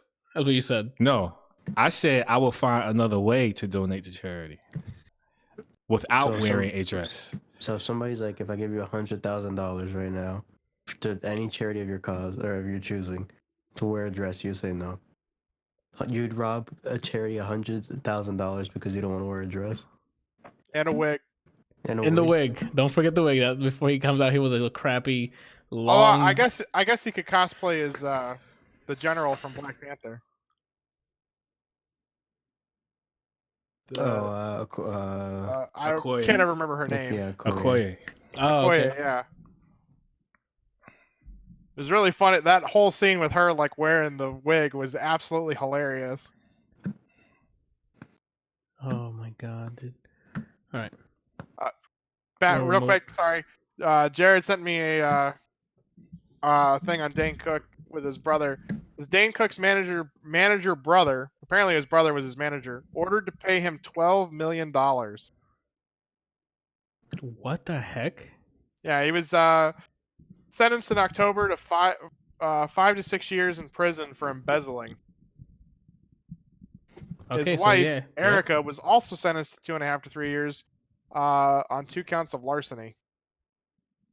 Awesome. Man, I thought I had a bad day today. Well, I mean, this didn't happen. This didn't happen today. This happened a while back. I'm really excited to hear why he had such a bad day because I was stuck in meetings literally all day about random shit, and I have to be online tonight at midnight for a release. Yeah. Oh, I not of a don't. game, of like an update or No, something. for work. Oh snap! Godspeed, bro. Wishing you Godspeed. Franco, she needs to come to fucking Orlando already. Getting me tight already. So do you got an update on Pokemon Sword? Yeah, so I've been playing it a little bit more. Got through a couple of the gym challenges. Got my ass kicked by a 13-year-old. Oh, you converse it. It's online now, right? Yeah, I was over it. So it was the girl who did the play, who was part of the play, and my old neighbor at the old house. Her mom just recently turned 50, and we went after the plays. We went back to their place to celebrate with some like cake and ice cream and things, and I were just sitting there afterwards playing on our Switches. And Lit. I versed her. She wanted to verse me, and she was like really scared because she's like, "You're gonna kick my ass because you've been playing this for so long." Yeah. And I was like, "I mean, it really just depends on what you have and moves and everything else." And we had several of the same characters, and she still whooped my ass because one of her, it's called Corviknight. It's basically like Pidgey. But a metal version. Yeah, and she taught it some like fighting move. And so It was when super my effective on yours. yeah, and so like my Pikachu or my Raichu and my Corviknight got obliterated by it, and so I was like, okay. Then she had a goddamn Snorlax, which just fucked everything for me. Yo, So I she only ended straight up up- killing like 2 of her characters. She just mopped you, bro. She mopped the floor. It was awful. Was it 31 times in a row? This was worse. Oh. There's no way this is worse.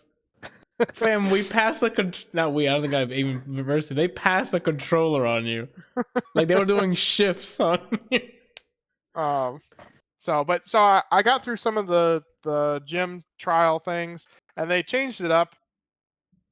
they changed up the way that the gyms work. Now you have these like missions, trial things, and so every gym has a special mission where you have to like solve some sort of puzzle or fight some people or something, and I really just don't like I really just don't care for it. It's like I just let me fight the fuckers to get to the gym leader and then fight the gym leader. That's it. That's all I want. But they give you a bunch of stuff in between. Yes, like there's a ground gym, like a ground type gym, and you're given these two little rods, and they tell you they're supposed to like vibrate and flash on screen whenever Ugh. there's like a danger in front of you. And Okay. so you have to like walk around, and then if you hit the danger, you fall through a hole and start that part of the level over. But the hole still shows, so that you don't have to remember that it's there. But it's super stupid and annoying. And then the very last section of it, the whole thing's caked in this massive sandstorm, so you can't see, more than 2 feet in front of you. And I don't know, it's really dumb. I didn't really care for it. That reminds me of Lieutenant Surge from Red and Blue, and you had to find the button and then the corresponding button to open the gate to fight Lieutenant Surge. Yeah, Like I hated that. I always hated that. I'm like I just don't hitting A at remember- random shit. I don't remember which Pokemon it was, but there was an ice gym, and when you walk on it, obviously it made you slide as far as you could for Yeah. until you hit an obstacle, and you had to step on every tile so that you can get to the next floor and do it again, basically. And I'm like, I don't want to do this. I'm here to I'm like not here for puzzles. I'm here to swing at people. Yeah, I'm here for legal dog fighting, dude. yeah. I don't know. I mean, like, I enjoyed the ice one. I don't know why it felt different, but the rest of these have just been really dumb. Like there was one where I have to herd a bunch of sheep.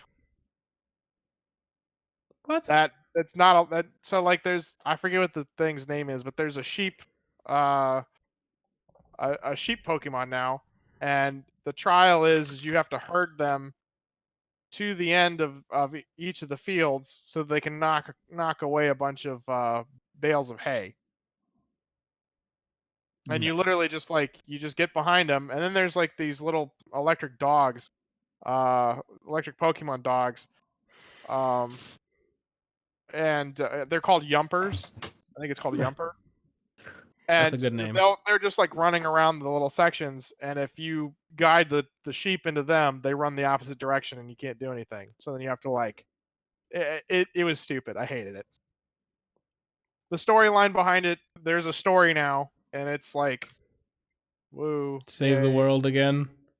Now you're more or less trying to figure out the backstory on why it is that you're trying to like find improvements. Not you specifically, but the story itself is like they're looking for improvements on the Dynamax stuff, which they call all sorts of different names. They call it Gigantamax, they call it Gigamax, they call it Dynamax. Yes, like Did they call it Cinemax? probably. Snorlax. And, Snorlax. But there's that part of it where they're trying to use these things called wishing stars, which are things that fall from the sky that allow you attach it to a band, and then you can Dynamax your Pokemon. And then there's another thing to it where you're running around with this girl whose grandmother is like this big scientist person, and she's trying to discover the truth behind they called it like the darkest day or something, and it sort of symbolizes like where Dynamaxing came from, and there's this big thing with that. It's whatever. It's nothing like, oh my god, you have to go. The story's great. You should go play Pokemon. It's just yeah, okay. That sounds about right. That sounds on par. Yeah, the thing I really loved about Red and Blue is you just fucking went and did stuff. Like you had a goal, you went and did it. I want to be the Pokemon champion. Yeah, you just went out to go get the gym leaders. And you still have that goal in this, but there's like your rival is way more involved because you guys are like best friends from your kids. The current Pokemon champion is his brother, And so his whole goal is to become the next Pokemon champion, and that you're his rival. He talks a lot of shit whenever you fight him, even when you're mopping the floor. You know, like everybody does. It's Like my kind of guy. you get them down to their last Pokemon, and they're like, "All right, you think I'm backed into a corner, but this is where I shine." It's like, shut the fuck up and die. And it's Like, just nobody cares. it's just Magikarp. Yeah. So I don't know. I mean, the game's fun. Like it's interesting to see the new characters and see some of the changes that they made with like the Pokemon types and their weaknesses and whatever. But it's a Pokemon game. If you played a Pokemon game before, you've played this. The only difference is it's in 3D and you know they added the Dynamaxing stuff. All right, so that's 2 times now. You're like, it's just Pokemon. It's just Pokemon. They're like, I don't know that. I mean, personally, I don't think there was really any reason to release anything after Gold and Silver. Oh snap! That's way back. Yeah, because it's the same shit every time. You start out with 3 characters that you're 3 different types that you can pick from. Usually fire, leaf, and water. Oh, I think they changed it up. no. Didn't they? The only time they did. Fire, The only leaf, time water. they did. The only time they did was with the shitty Pikachu game where you get Pikachu. Oh, I thought they swapped it up in one of them.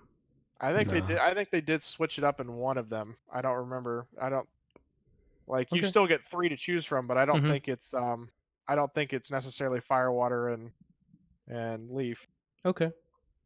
No, I believe it's always been minus the runoff. Like, hey, you want Pikachu, don't you? No. So they did do something different with this one. Your rival doesn't immediately choose your counter. He chose his own counter. Like I chose Wait, what? I chose fire and he chose leaf. Which I don't really know why, but we'll go with it. Okay, that's different. I guess so it can be more accessible. So it's easier for people to play because now you have the advantage. I guess. No, and then- Nobody takes the third one. No, nobody. I mean, I think the brother just holds on to it. So running around, you can see the Pokemon, but there are certain Pokemon that you can only capture randomly. So they'll be like you see the Pokemon running around. If you run into the bush or run into the bushes or the grass, there'll be like a little exclamation that pops up that's just kind of random, and then a bunch of leaves will just start flying around. And if you run into that, that's considered a random encounter, and you can only get certain Pokemon from that. Certain Pokemon also only spawn during certain times of the day, during certain weather effects. Okay, I'm okay with that. I like that. That makes it a bit more. I don't know. Well, the like- weather effects aren't like it's not like, oh, I went out and it's a new weather effect. These things last like months at a time. So you have to go into your game settings, your Switch settings, and manually adjust the time in order to do it. Oh, it's like real world time. Yeah. So like, So at nighttime it'll be. So if you only play that game at night, you only get nighttime in the game. certain areas do have some like offsets. Like I was playing Alright. playing one night where I was standing in town at midnight, and it's bright as fuck outside. And then Okay. I walked out into the world to go capture Pokemon, and it was dark. But it still treated it as 2 separate times because one of the Pokemon called Alcremie, I think it is. There's like Excuse me. it's like Alcremie. I don't know how to pronounce it, but there's like 9 different versions, right? They're all the same Pokemon, but they just look different. Okay. They're like one's blue, one's green, one's like pink, one's white, one's multicolored, and what you do is you have to get a sweet, and you capture a Milcery. You tell the Milcery to hold the sweet, and you literally spin in a circle. And depending on which direction you spin, and for how long, and at what time, No, you'll fuck get a different off. color. No, Because it's just this like giant ice cream looking Pokemon. You know And that's. so- yeah. You know what the name sounds like? It sounds like if Al Green was in a porn. It's Al Green. So Yeah, Oh shit. loads of fun. But I see what again, you did there. Pause. Yeah, I see what you did there. You don't have to Uh, acknowledge it. I know what you did though. So if you like Pokemon, it's definitely fun to play, but it's just another Pokemon game. So if you're not like super like, oh my god, I have to play this, whatever. All right, so how about the JRPG version of it? Temtem? Ni No Kuni 2. Isn't there like a capturing a Sort of. monster kind of thing in that? So they so they have these little things called Higgles. Okay, what the name? Higgles? Higgles, like Wiggles with an H. Okay. All All and they come in different flavors. And by different flavors, I mean they're natural phenomena. Like you have like fire, dark, Okay. earth, wind. And fire. I already said fire, but there's no heart though. Anthony, he's making a Captain Planet joke, but you're Mhm. making Earth, Wind, and Fire joke. Got it. You gotta We're go just wake both up. on on separate wavelengths right now, my guy. Go ahead.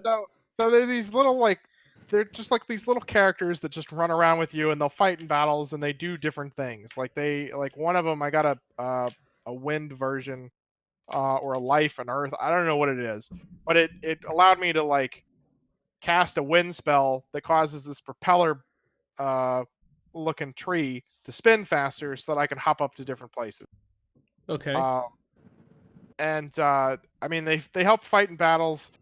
The premise of it, I'm still trying to get my head around. So like it starts off with you in like today's world, right?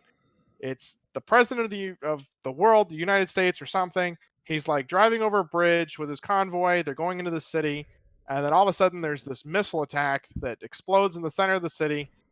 The shockwave knocks his car and convoy over, and Holy then crap. he's like laying there on the ground, and the dude's like, 70 or something. 50s. Oh. He's like in his 50s, 60s. He's got like a little bit of gray hair, but isn't like totally gray. And then you see him like laying on the ground coughing, like looking like he's fighting for his life, in pain. And then all of a sudden he vanishes, like he dissipates, kind of like in the Infinity War. Okay. Yeah, he just suddenly like blew and then he's gone. Like energy or something.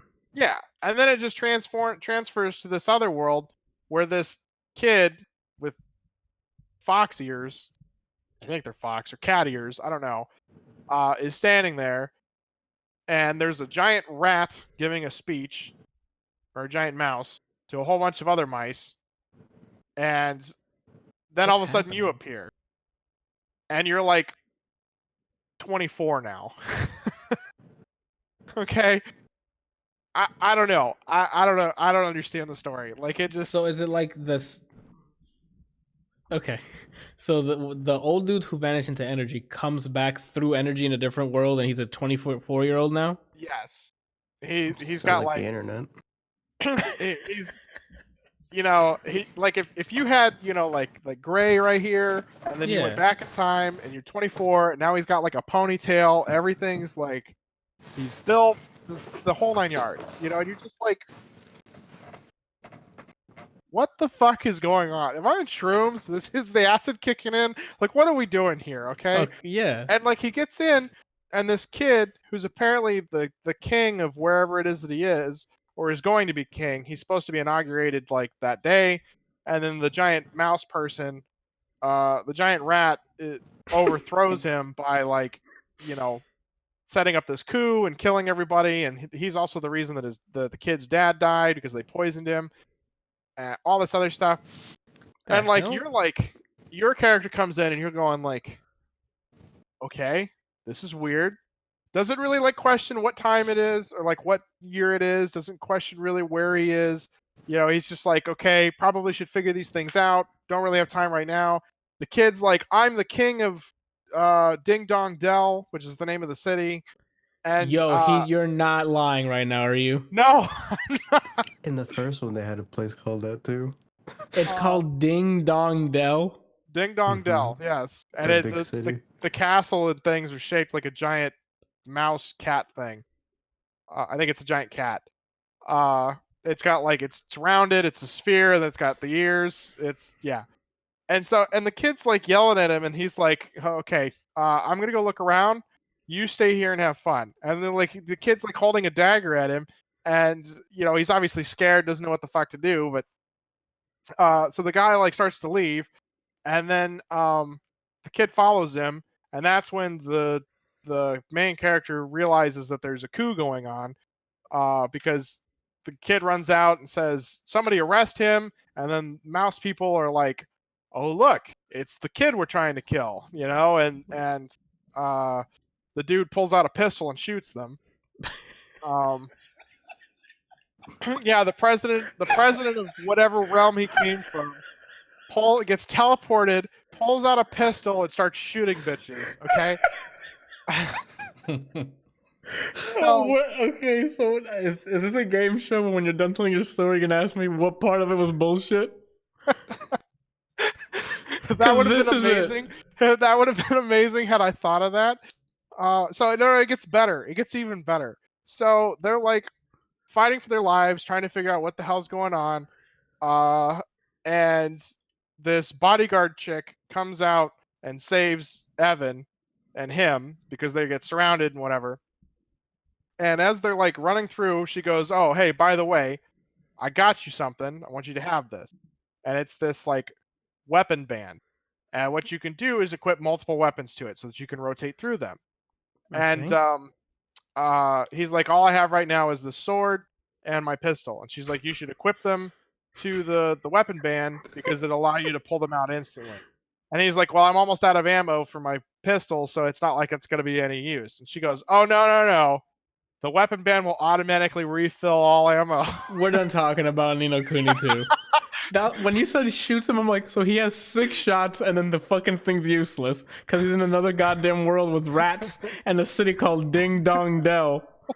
You think they're gonna have 9mm? And so they have like I don't remember what they're called, but they have like pistol like they're advanced in a different way. They have like magic and things, and they have like magic pistols and wands and bows and whatever else. I haven't run across too much else. But a lot of it is based off of the very like barbaric. We've got swords, we've got magic, and we've got like spears, hammers, axes, the works. And that's the majority of how we do our battle. So anyway, on to like this is all within the first like 30 minutes. Okay. Wait. Probably not even that long. Did he even question what happened to him? Like, there was Not one really. second he's like, I'm 70 years old. The next second I'm energy, and now I have a pistol and a sword. Well, he picked up the sword when he got there because he realized what was going on. He just only had his pistol and he was running around trying to figure things out. But apparently that still doesn't make any sense. He's apparently a master martial artist with this sword. Where he just like picks it up and is like, "Oh, okay, we're gonna go battle," and start slashing bitches. But the thing doesn't make sense because he left as energy, right? I don't know that he he was sort of unconscious, so I think he just kind of like the explosion happened. He's laying there groveling in pain, and then he wakes up standing up in this new world. Like that's it. That's okay. At least it's not like Peter where he was like, "Tony, what's happening?" Okay, because I'm like, so the energy, the pistol energy came with him, and then I'm not questioning anything anymore. He just shows up in whatever he was wearing. He's 30, 40 years younger. And apparently the president's carrying a Glock. Okay, like Anthony, pistol energy never leaves you. Oh, okay, my fault. Go ahead. Like so this is like the introduction video, I'm assuming. I mean, it's an interactive video, but it's an interactive thing. But yeah, I mean, there's the video is the explosion, him showing up, and then the rest of it is you actually like running around and doing stuff. Got it. And I mean, there's obviously like cutscenes and things in between, but whatever. So you're trying to make it out. The goal is to like make it out because the kid doesn't want to die. You obviously don't want to die. You're now just attached to this kid, because you're trying to save his life. The bodyguard comes out and the whole tells him like you have to escape, you have to become king, you have to unite everything. Okay, so I'm guessing the goal is to like build your own kingdom, unite everything that's around, go And from then there. fight the Rat King now. The one that Probably. or fight the Rat guy and then getting GG. So I get out, and the combat for this game is actually pretty cool. It's you're running around, and when you get close enough, Like this is real time or turn based? yeah, it's real time. It's it's an action RPG. Like it's like God of War. You're physically like fighting things. You press. You have light attack and you have a heavy attack, and depending on the weapon that you're using, like even different swords. Like there's different. Like you have like scimitars, broadswords, and I think that's all I've come across. Okay. I think it's all I've come across so far. But they're like the style of the sword is a broadsword or it's a scimitar, and they have different animations for each because of the weight. Yeah. Got it. And they'll depending on how the sword actually is used, it has different attacks. They have like different properties. Like some are just like normal damage, fire, wind, whatever. And the combat's a lot of fun. Like you actually get to dodge. It's similar to Dark Souls where you have like an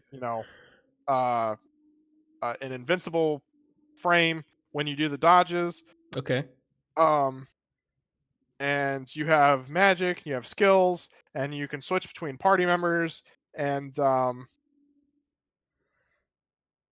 yeah, I mean that's. And you can swap between party members, like they're all fighting action RPG. You just hit a button, now you're using another person, or yeah. So like if on the D-pad, if you hit up or down, it'll switch between whichever party members you have. And they all have their own move sets and like. Yeah. So Evan is the king. He's the little kid, and Roland is the guy. Is the president that just is like Glock. Okay, I guess this is the way life works now. So Roland. Lilith. Yeah.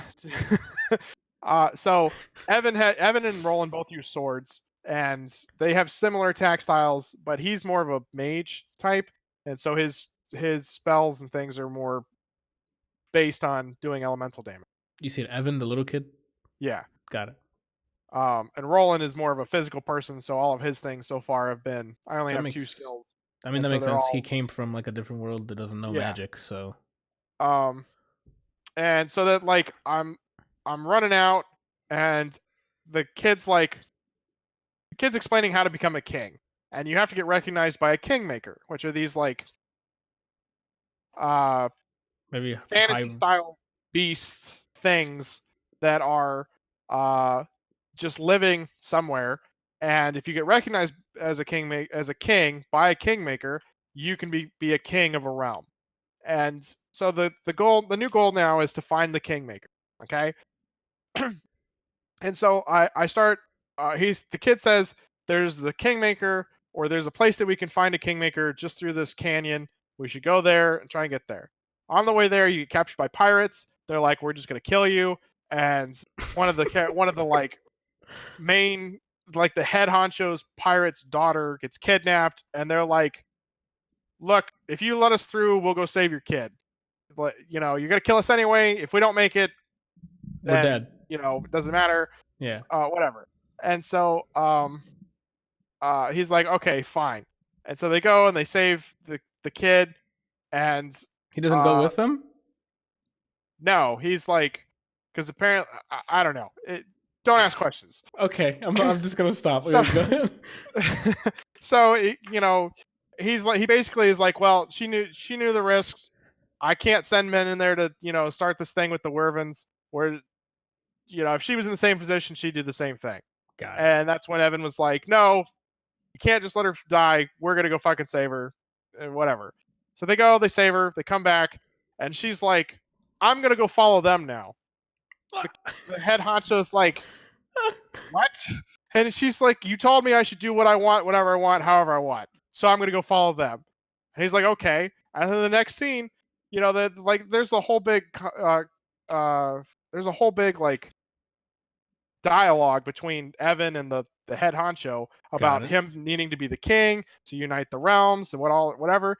So then, he's like, after he saves the kid, they come back and they agree that he's going to make a great king. And so all the pirates just swear fealty to him. So now he has a pirate army, a sky pirate army. They fly planes. Like Okay. Yo,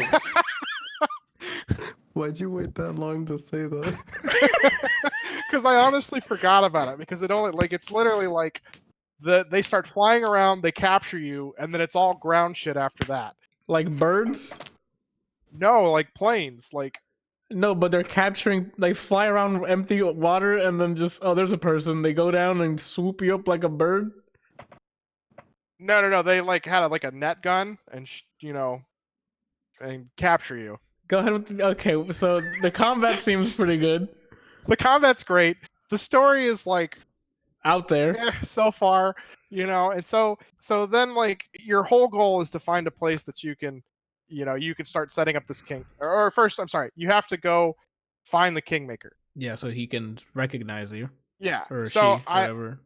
they show a kingmaker basically knighting the rat as a king, and it's this like massive Ceremonial. deer Pegasus thing. Okay, like it's this huge like really worthy beast. Okay. Okay. Picture like a giant deer with amazing antlers, huge wings, and I think some arms or something. And it's just this incredible looking creature. And he Okay. kings the rat to be king of Ding Dong Dell. And so Evan has to find his own king. Evan has to find his own kingmaker. So they go and they find the place to get the kingmaker. And it's some trial thing. You have to put together. You have to solve a puzzle, and then at the end, the statue's like, "You've passed. Here's your kingmaker," and you're like, "Oh my god, I can't wait to see this creature. It's gonna be amazing. I wonder how big it's gonna be." Oh no. Fucking Togepi comes out. Just cross into this world. Just It just like there's like this massive portal that gets summoned, and this thing that's like the size of your fucking ankle jumps out. Okay, literally looks like fucking Togepi without its shell. okay. Does it evolve into something? From context, it sounds like he can either get really big or really small if he wants. He just chooses to stay small, or that he'll grow over time and become this amazing thing. Okay. You got a baby Okay. kingmaker then. Yes, but he's still a kingmaker, which still means that you recognize as a king to be king of a realm. Okay, so now you have to find a plot of land. So they find a plot of land, you go there, and as you get there, they have these things called skirmishes. Let me back up. So the normal like battle style is like you running around life-sized fighting. Yes. When you get out into the world map, they shrink you down to these little like anime looking figurines, and it becomes kind of like a Pokemon battle where you run into the creatures that you just see standing around, and then it loads the battle screen where you're the full Got it. size. Okay. Similar to the And- way that like Final Fantasy 7 and 8 did. Yeah, when you're in the overworld and you see, and then okay. Was a little annoyed by that, but kind of understood because you can make a much larger world in a smaller container by shrinking everything else. Yeah. So then you're in the world map, and they have these things called skirmishes. And what it is that now that you have all these followers that are that are from the Sky Pirates coming with you. You have these two dudes who are there for your skirmishes, and you can recruit more later. I'm assuming I only have the two guys. And what it is you're like on the world map, and you just have these two guys. You can't physically do anything, which I think is really stupid. But they just sit around you, and you can rotate them, and they have their own little armies that you run into other little armies, and then let them battle. Like autopilot, like it zooms in, loads assets, and then they just battle automatically, or is it like a quick? They hit. This is the outcome of the battle. It's all in the world map. It's all in the world map view. Like Okay. you're just these little miniature things, and then you have like there's like you in the center, and then two guys on the side, and eventually I think you can have up to 4, and then around them there's a whole bunch of little dudes. Okay, and then you have like a military might, and then on the opposing side. They also have similar things where they're just these little groups of dudes that are sitting there, and they all have like different types. You have like archers, maces, swords, magic, whatever else there is, and your goal is to kill all of them before you run out of military might. And so every time you kill one of their dudes, they lose military might, and then as your dudes die, you can replenish your total. You can replenish the number of little guys around them by spending military might in order to keep moving forward. Okay. Right. And so you, so you have these little skirmishes. So far they've been really stupid. I don't even know why this exists. Like this sounds like I don't even know. You're not even interacting with this mechanic besides positioning, I guess. Basically, I mean, you get like you can press buttons. They have abilities. Like each person in your party has a special ability. One of the dudes does like a carpet bomb run, and another guy, I forget, he roots a group in place. So you do actually get to do stuff, and then you have like a little charge bar where you can hold a button, and it just is like, yeah, like, you know, let's do this, and they, you know, get powered up and go and fight. One thing I forgot, when I got the Kingmaker, he gives you this stone tablet, and the tablet is a iPad. Let me back up. You're gonna love this because you reminded me of this. So they have this thing. They have this, like, we'll call it a news channel, okay, where you can get the latest news. Like on Twitter? Called Leaf Book. All right. It's not a joke. No, we're good. We're good. We get it. And it's how you get like new news and find out like secrets and hidden things and all this other shit, because people post pictures to Leafbook and you can like them. I don't even know what that does. I think Randal just bought it. Yeah, Randall's like, yo, I love that. That's so you can like them. Like, there's a button to like a post. Yes, and it puts like a little smiley face next to it. I don't have a fucking clue what it does. It doesn't seem like it does anything other than it puts that little icon there next to it. Maybe it's one of those things where it's like, oh, there's a special creature that I want to go kill later. They've marked where this thing is. I could put a like next to that, and I can go, oh, I just need to look for my likes. I don't know. Okay, one question here. I said I'm gonna stop asking questions, but I'm gonna have it. Is there any online component to this? Because maybe it's like the community uploading screenshots and then maybe trying to make their own like platform for Ni No Kuni to social media, whatever, on Leafbook. I don't think so. I'm pretty sure it's all in game. So this stuff. is just all Okay, go ahead. I'm done with the This is all questions. like random characters in the game posting shit. This isn't like people. This is just characters in the game. Got it. Okay. Even more worthless. Got it. Yes. So, well, it's actually how you use to prove that you're the king of Ding Dong Dell, or you were. Stop saying that. King of DDD. That's better. No, That's better. DDD. It's only one DDD. So anyway, so back to the Kingmaker. So Togepi gives you this stone tablet. All right. And the tablet is an adjuster for your combat. And you spend battle points to unlock levels to each of the sections. And one of the sections is like doing more or less damage to certain types of creatures. Right? So you have like there's like 6 types of creatures, and you have 3 bars, and you can level it up. I'm assuming up to like 15 times for that one square, because there's 3 and they can all go to 5 in one direction or the other. Okay. And so like every creature has a balance, so that, you know, if you do like more to dragons, you do less to fairies, or more to ground people, you do less to something else, you know. And you can spend battle points to unlock that. There's a section about getting like more experience versus gold or rare items, or getting more rare items versus getting equipment.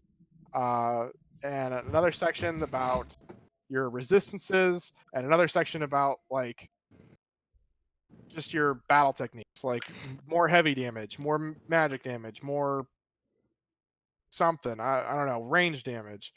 Okay, so there's like a heavy stat base, like you can make builds here. Like you can equip, like, can you equip types of armor? I know you said you could swap weapons and stuff, but is there like Yeah, so With- you can equip up to 3 different weapons and a ranged weapon, like 3 Okay. melee weapons and a ranged weapon. Okay. Roland and Evan both use swords. The girl that you picked up, the daughter, she uses spears and bows. The Okay. sky pirate, I think his name is Batu. He The uses carpet bombs with his plane. no, that's somebody else, only for the skirmishes. But he's in a plane, right? No, he just runs around with you. But he owns a plane, right? He owns a plane, so does she. So does the girl. Then why are you on foot? Give me some bombs, my dude. Because apparently the winds surrounding where they are will kill them. Anyway, Why do I keep asking questions, dude? so he uses like heavy maces and axes. The girl, Nice. I was using her at first, and I because I'm normally just take control of Roland. I don't really care about the other characters at this Because the point. gun, right?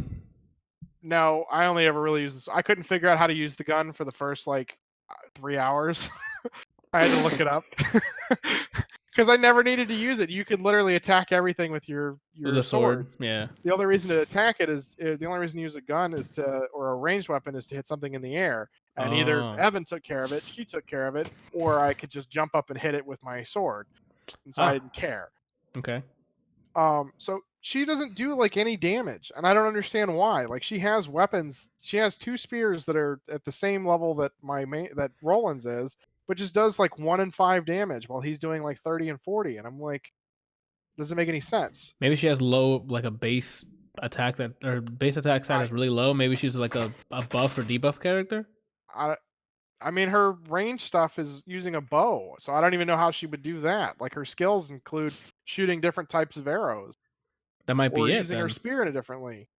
But none of it does any damage. Oh. But you can equip an armor, boots, a ring, and a necklace. And Okay. they all do various different things, like buffing certain skills, buffing certain damage types, doing more resistances, whatever. Yeah. So that's the equipment system. I'm trying to go through down in my head the JRPG normal systems. Yes, we have the equip, we have combat, the skirmishes. That's still okay. Yeah, it's just this they put in a whole bunch of shit. Is I our think if they crafting had focused system?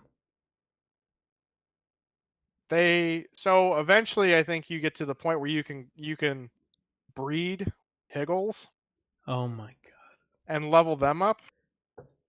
Oh, so I'm assuming that there's some sort of crafting system because I'm collecting all these fucking materials and I don't know what there's nothing I can do with them right now. Then you probably haven't gotten to the story beat that teaches you. No, I just recently found my plot of land and started my castle, and now I'm trying to find materials to actually start building the castle.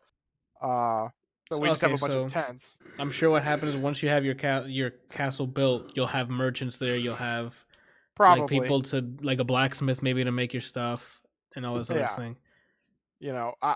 I'm assuming so. I haven't looked up anything. The only thing I did look up was the higgles because they were the lady in the beginning that gives them to you tells you that you can level them up and that they help you, but doesn't really tell you how to level them up. And I'm like, they're all just still at level 1, and I'm really confused on why it is what I need to do because I use them throughout. They're always in battle with me. I just don't know what's going on. And I looked it up, and they were like, when you get your castle, you can start breeding or creating new ones and leveling them up with materials. And I was like, okay, so I guess I have to just get to my castle. So is this still the introductory mission before the world opens up and you can do whatever? I mean, I'm technically been running around the world map, and I can go certain places. They do a great job of limiting where you can go with levels of monsters. You can when you run up towards them, you can see their level, and if they're more than 5 levels, I think it shows up in red. Or a reddish color, and then I think it gets darker depending on the higher level they are. So you just back the hell up if you see that. Mm-hmm.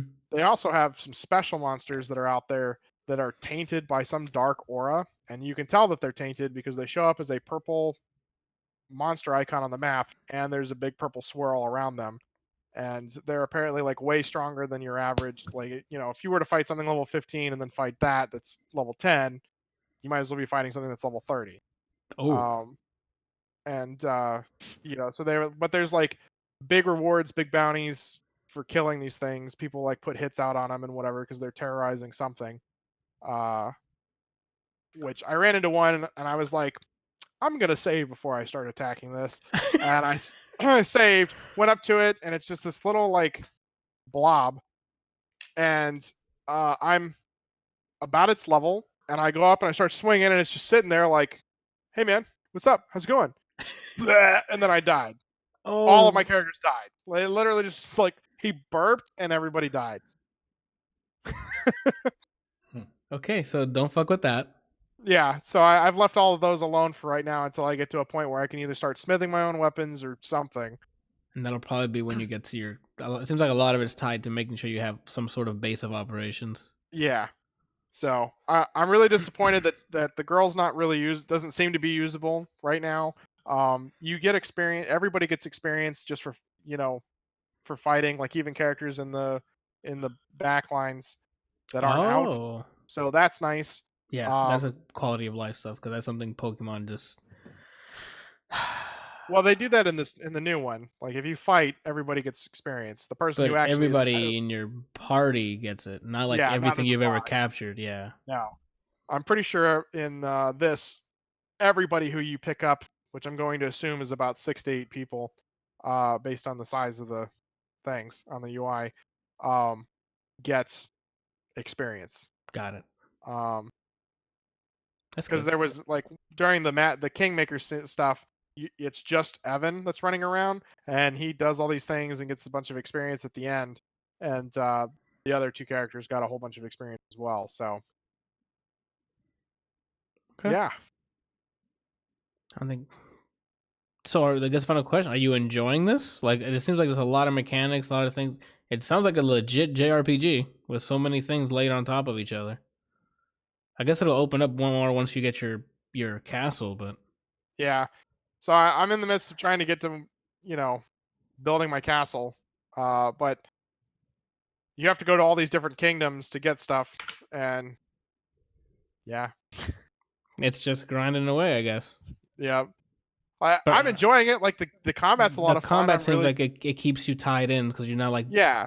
I'm interested to see like where this actually goes. Like I want to get the castle and start seeing if I can craft stuff, create stuff, and how the Higgles actually work and whatever else, and all the other characters that he recruits. But Mhm. the story is nothing like amazing to me. The combat's great. There's a lot of things to do. Yes, it seems like there's a lot of mechanics, and if it's an open Yeah. world where it shrinks you, I'm sure there's a lot of land to cover. Yeah. So. All right, well, you need to come back to us once you get that castle, because I want to know what happens after that. I will. Did you play the first Ni No Kuni? No, Okay. The reason I got this one was because it came up on my wish list thing as being on sale, and I really I heard a lot of really good things about the first one, and several friends of mine who have played this one have told me a lot of really good things about it. And I really like action RPG type, Mm-hmm. JRPGs, and so I was like, well, I'm gonna get this, try it out, and it's hilarious to say the least with all the shit that's going on. Yeah, the lore it could probably use some work, but because you just telling me that you sound like a crazy person. There's just so much random crap. Yeah, but if the action RPG feels great, feels responsive, feels like it's fun to just shoot or slash things, and then that can keep people tied over for the grinding. Like that's if you can keep people happy during the grind, that's. Yeah, I mean the moves are really cool, and the combat's a lot of fun. I mean, just for the combat, I would suggest playing it if you really like, action RPGs. Yeah. They don't seem to have like a combo system per se where you can like go, light, heavy, or something like that. You could sort of do it. It feels sluggish. It doesn't feel like it's an actual combo. It feels like you're just hitting buttons. It is. It's not built for it. Like it's just you No. trying to get around the system and do some combos. It's not like God of War where you actually had, light and heavy combos. It's if you just, GT Goku, One Punch Man, pushing the button that auto combos whatever the light is, and auto combos the heavy. Let's get it. Square and triangle. Brian knows about it. He got bodied by it. So All right. So Yeah. your last things here, because it sounds like it's a good. So we'll come back with it when you're done with the base building, and I has to open up by then. yeah, can you actually go to somebody else? I really have to pee because I've been Okay, drinking go this for the it. whole time. Brian, it That's sounds like you know. you're up. No, this is America. So what do you think of the Right. first season to you? Did you binge, like, you guys just sit down and just destroy the first season, or? Yeah, for the most part. Nice. Last Last time we heard from you about you saw first 2 episodes, I think it was, and I you said believe there's it had your 10. interest. It holds my interest throughout. Okay. There's not really too much I can say because A lot of it's spoiler. a lot of it's plot point, but the main character, the person that plays the main character, I think his name is Penn Badgley, does a good job at being both charming and creepy at the same time. And he can switch it at the tip of a hat. Mm-hmm. Would you say like a flip of a switch? No. I'm trying to think about how else to explain this with what I'm saying. The plot, it keeps my interest throughout the season. the season. They introduce a lot of backstory. I think they do it pretty well for the main character. Okay. A lot of the main character is a big question mark, basically, and as the show goes on, they sprinkle it in. And you start finding more and more about the person. Mm-hmm. Is there any lulls throughout the season? Like, is there like a couple of, you know how like Daredevil had like the final season? You're like, you can skip the first half. Oh, once we get to the Electra part, I was done. Yeah, like you said, you can just skip that because the Punisher one was more entertaining. Yeah. Is there any lulls like that in the season, or is all of it consistently like you invested? You want to keep finding out more things are happening? All of it matters. Okay. There's times when they switch perspective, but they do that just to they do that to give you a reason as to why the narrative goes into this specific part. Okay. So like you'll see something from someone else's perspective. So then you and have it'll go context back. for the next. Yeah. Okay, that's pretty neat. That way you're not lost or get blindsided by some dumb shit. Mm-hmm. Yeah, overall, I mean, I can't say much. Right. It's an enjoyable show. There's definitely tense moments in it. I recommend it. The whole season, right? Like the whole great the arc. whole season so far. Does it end? Like, is there an arc within the season that begins and ends, or is it like, oh, just to be continued because we ran out of episodes for the season? A new arc starts and then the season ends. Oh, as in like the teaser, like, oh, come back next season for okay. Mm-hmm. I'm trying to think. I'm a fan of that. I like when there's like even though there's multiple seasons, the first season has its story and then it ends, and then the next thing happens in the next season, instead of all being in one run long. Like I said, I think when I watched the first 2 episodes, the main character's narrating as things are happening. Mm-hmm. Like it's present time narration, and it sounds like it's the main character. It's not like in How I Met Your Mother when it wasn't Ted. It was like Saget doing the narration, and he has a really good narration voice. At least whoever wrote what he says during that parts, he does a good job. Good writing. Okay. Yeah, I just really enjoy it. I recommend it. There's some thrill to it.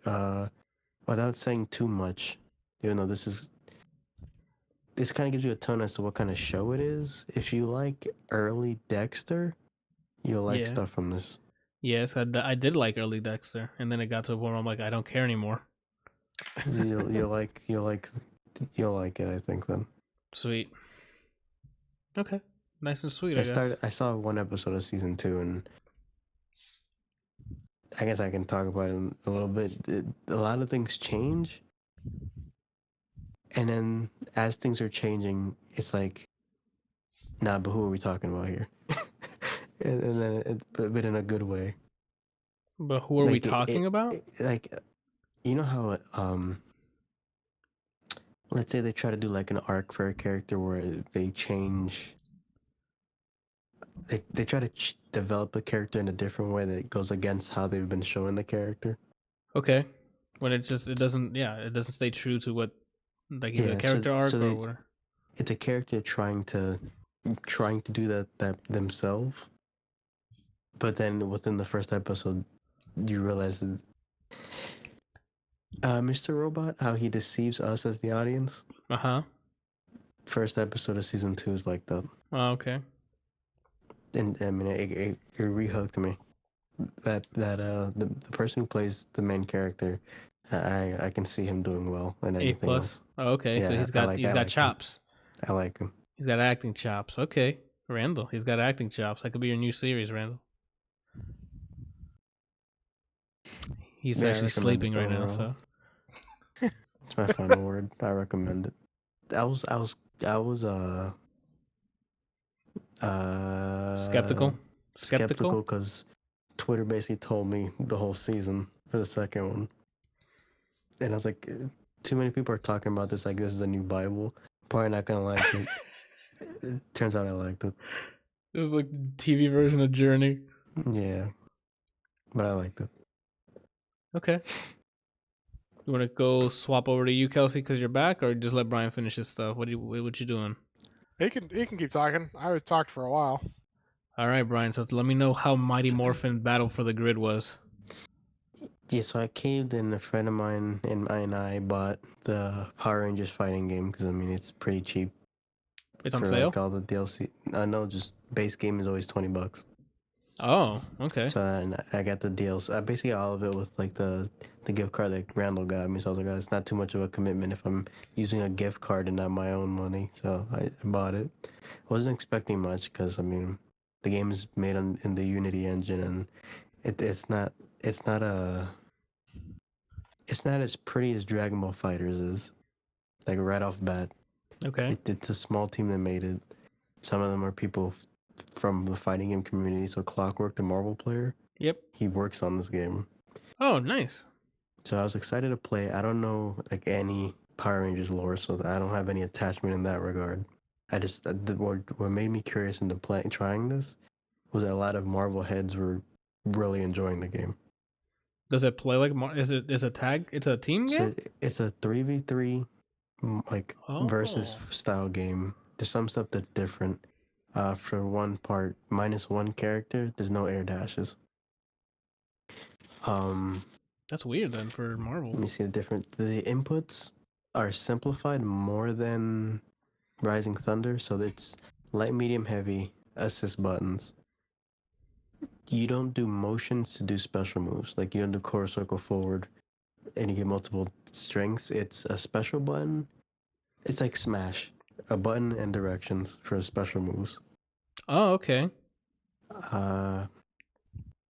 But it's still not too uniform in the sense that you know how Marvel 3 and what's it called? Everybody's a launcher. Yeah, everyone has a universal launcher. Mm-hmm. No, none of that.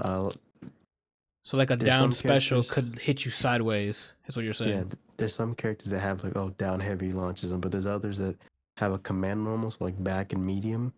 And with some characters, you can't even combo into it regularly. You have to be creative with the way you combo so that you can get to launch them.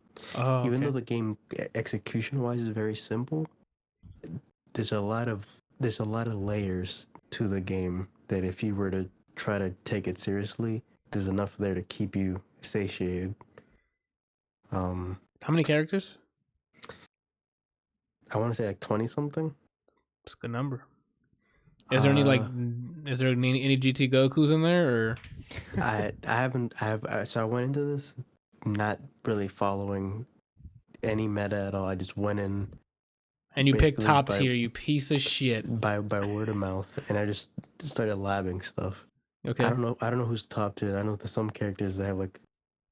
There's one assist per character, so it's like Dragon Ball. Why'd you clap at the mic? The way that the tagging works is a blend between traditional Marvel games mixed with like Marvel Infinite and BB Tag, Whereas you press a button, it calls the assist. You press that button again, you instantly switch to the character you just called for an assist. So you can do a move. Like I play this lady named Udana, who's like an ice mage. You can throw it out and do like a Sub-Zero move where you freeze them, and you do that, and you call the assist. You can make an assist for this just you come into and swap for more layers of pressure or like combos and things like that. So it's like Marvel's Infinite. The attack system has very dynamic, meshed into the older Marvel like system, and it feels really good. They still have snapbacks. They have grabs aren't just forward and like heavy button in that direction. You do it like Street Fighter, so you can get a grab by I think it's medium and heavy though. You can grab them. You have more options or more times when you can just call an assist and convert, even off of like back throws. While you're off of command grabs is a character. It's a Power Ranger that's in a mech, and that character's kind of like a grappler.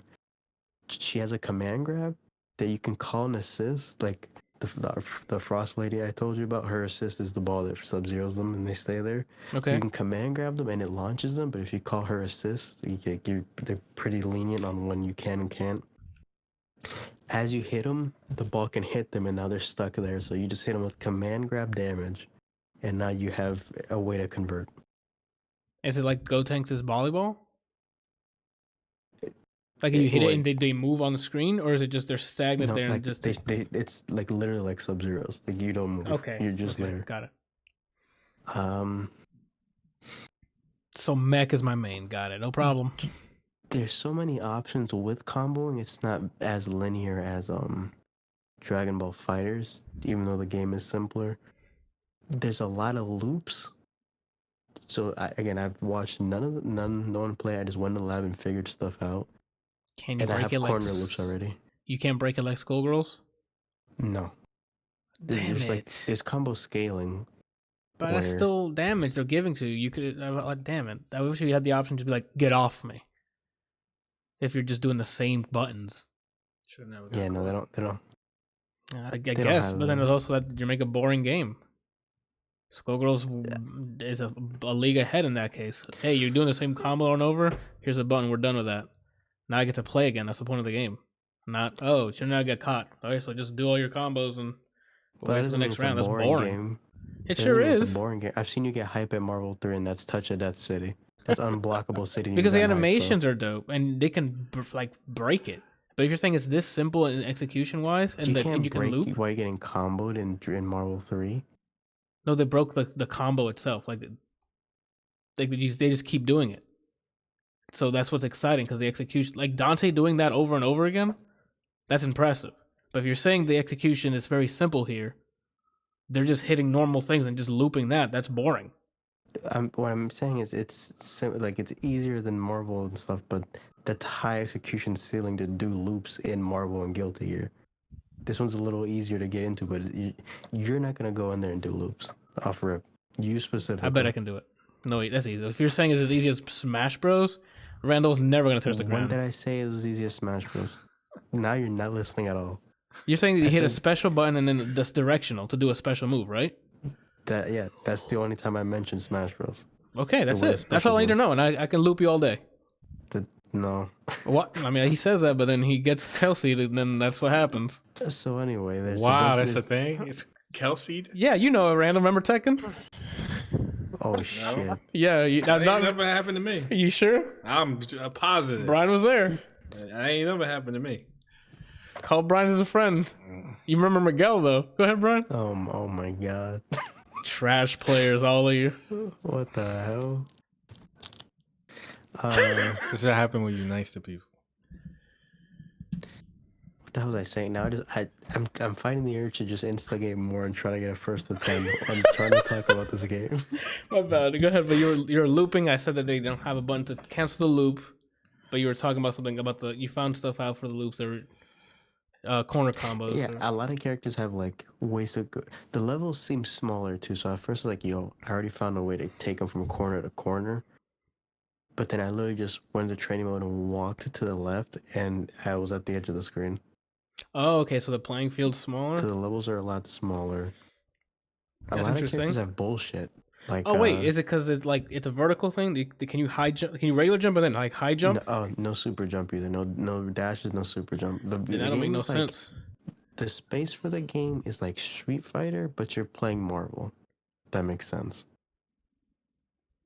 Like you don't go too high up, and the levels are more condensed, but it still plays like Marvel. Is it because the backgrounds are like super detailed? Like how are the backgrounds in the levels in terms of like visual fidelity? They're there. You know what I'm talking about, right? Randal, like it could be like they probably put like stupid high poly stuff in the background to make it look really good. So they're like, hey, let's just shorten it so we don't have to worry about memory. All I got to say is that Mortal Kombat and Injustice has the best backgrounds I've ever seen in a fighting game. I like Injustice. I just want to say that. It's not like Injustice. It's not like Guilty Gear. It's not like Vampire Darkstalkers where you see like an actual fetus in the back bleeding. Like it's that weird shit going on. Brian just simplified it. Yo, vampires love that game. No, in Japan it's called Vampire Savior. So Damn it! Let me just say the regular version. There goes that joke. Never mind them. Why do we hang around with this kid? I don't know, dude. I don't know. Just beat you guys in all fighting games. Go ahead. So the character diversity is pretty good, but there's a lot of stuff that you can tell that they played Marvel when they made these characters. There's a character named Kat Marks, and she plays like Wolverine. I thought you were gonna say there's like. You thought he was gonna say what? I thought I was going to say that either one or two things. It can be there's a character named Legat or Label, and I'm like, yo, I'm like, yo, I have made both of those characters in this. No, now Joker's not in this game. I have yet to hit a button with him selected. But We know you Banjo made him. Kazooie, It's okay. You don't have to lit. deny it. Yeah, I don't like he's trying to hide his Evo character. Go ahead. There's a character that's so in the show, and like there's like 17 different Power Rangers, like Gundam. There's like Gundam Exceed plus whatever. Yeah. There's a series of Power Rangers where there's a character named Quantum Ranger, and in the show he's voiced by the guy that voices Virgil. Oh. That character's in this game and is still voiced by Virgil. He plays like Cable until you spend a bar and you make his gun become a sword, and then he's Virgil.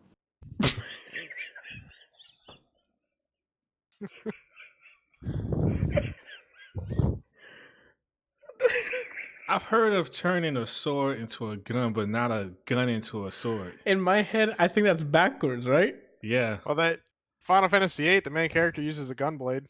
But it's a mixture. Yeah, it's combined. But this is you're going from a gun to a sword. Yeah. So he thinks he's faster than a bullet. So his gun Final becomes Fantasy a sword. 13 does it too. Is he faster? It's a gun that turns into a sword. And it changes his moveset, so he has Zero's bullshit, Handiki, whatever. And the green wave thing? Yeah. He has Rapid Slash that Virgil has. And then he has dumber loops that can touch a death you. Wait. Is it because I guess since he's that fast? Because I'm like, why would you ever go from gun to it? But if you're saying he has dashes attacks with it, I guess that's supposed to be him faster than a bullet. Okay, that makes sense. Okay, I buy it now. There's characters that are like a mix between Black Panther and Strider. There's the grappler mech lady. Yes, There's a good amount of archetypes that are in this game. I don't know who's the best zoner. Probably the best. Trick question. You should have said yourself. I'm not a character. And you should. Well, I don't care. Who's the closest related to Android 16? 17, idiot. The lady in the mech, I guess.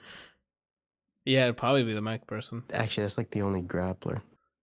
Oh, did you play online? Netcode, how is it? I played with a friend of mine. Live relatively close. So there's GGPL, so it's seamless. That's what Skullgirls uses. I get that. That's a very highly, Brian. That's still not how latency works. Where is he close? I don't even remember where he lives. I think it's somewhere in Florida. Okay, then yeah, you're relatively close. So regardless if it was GGPO or, no, actually, no, there's some really bad netcode. But just because you tell me GGPO doesn't tell me anything. You could be in the same street as me, and tried to play me online in Marvel 3 and we lagged. Jesus Christ. Could be on the same machine and still lag. Yeah, it still lagged. I'm trying to think if I And left that's what happened on Smash up here. Well, that's because that was user error. Was it totally user error? You're right. It's also manufacturer for some reason disabling it. It's kind of like adding a fucking trip mechanic. Like, who the fuck does that? We can't start this. We're 2 hours and a half in. We can't start the trip thing. We all hated it. Thank God it's gone. I haven't done any of the arcade or story stuff, so I can't judge that. But That was my next question, was story mode. Overall, at least with gameplay, I've only played it for 2 days. Not like straight. I mean, like I've loaded it up twice. Oh, I'm like, whoa. He's putting it. He is Dexter. But I enjoy it. I'm surprised by how much I enjoy it.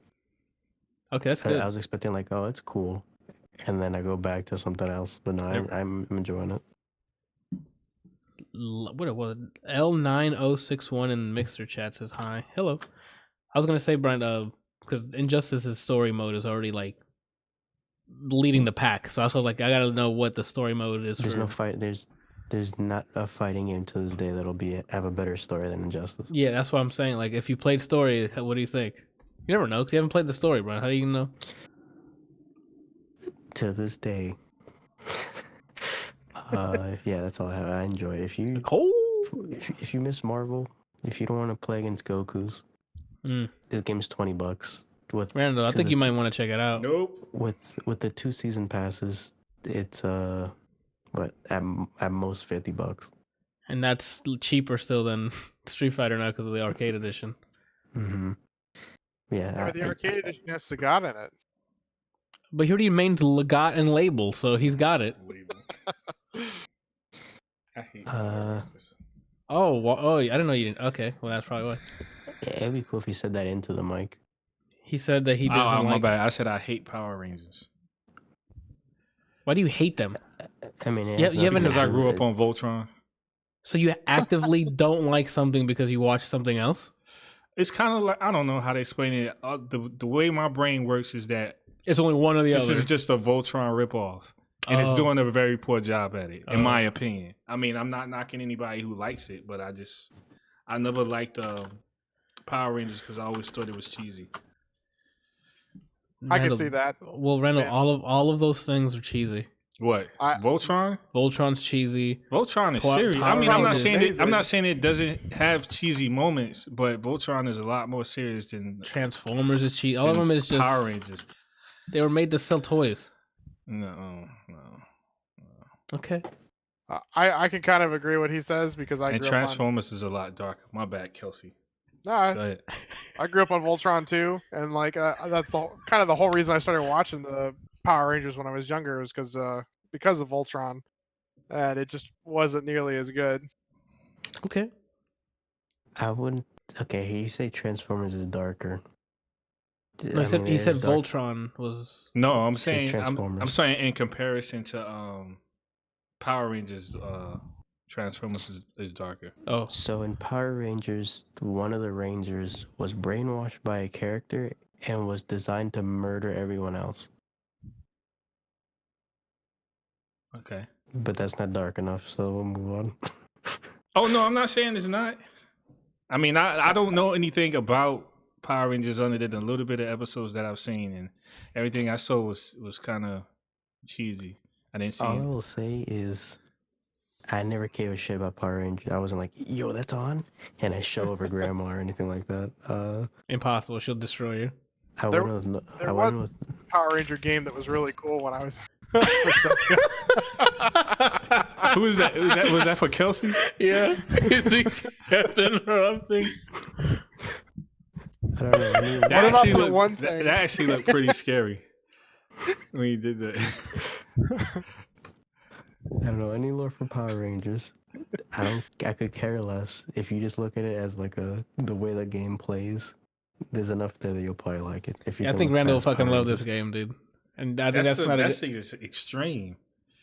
I don't think it's an extreme accusation, man. What's also extreme is I'm not gonna play a game because I don't like Power Rangers. Like there's mechanics around. You're not watching Power Rangers. You have a can't- brother that won't watch a movie because one character's in it, and you getting on me.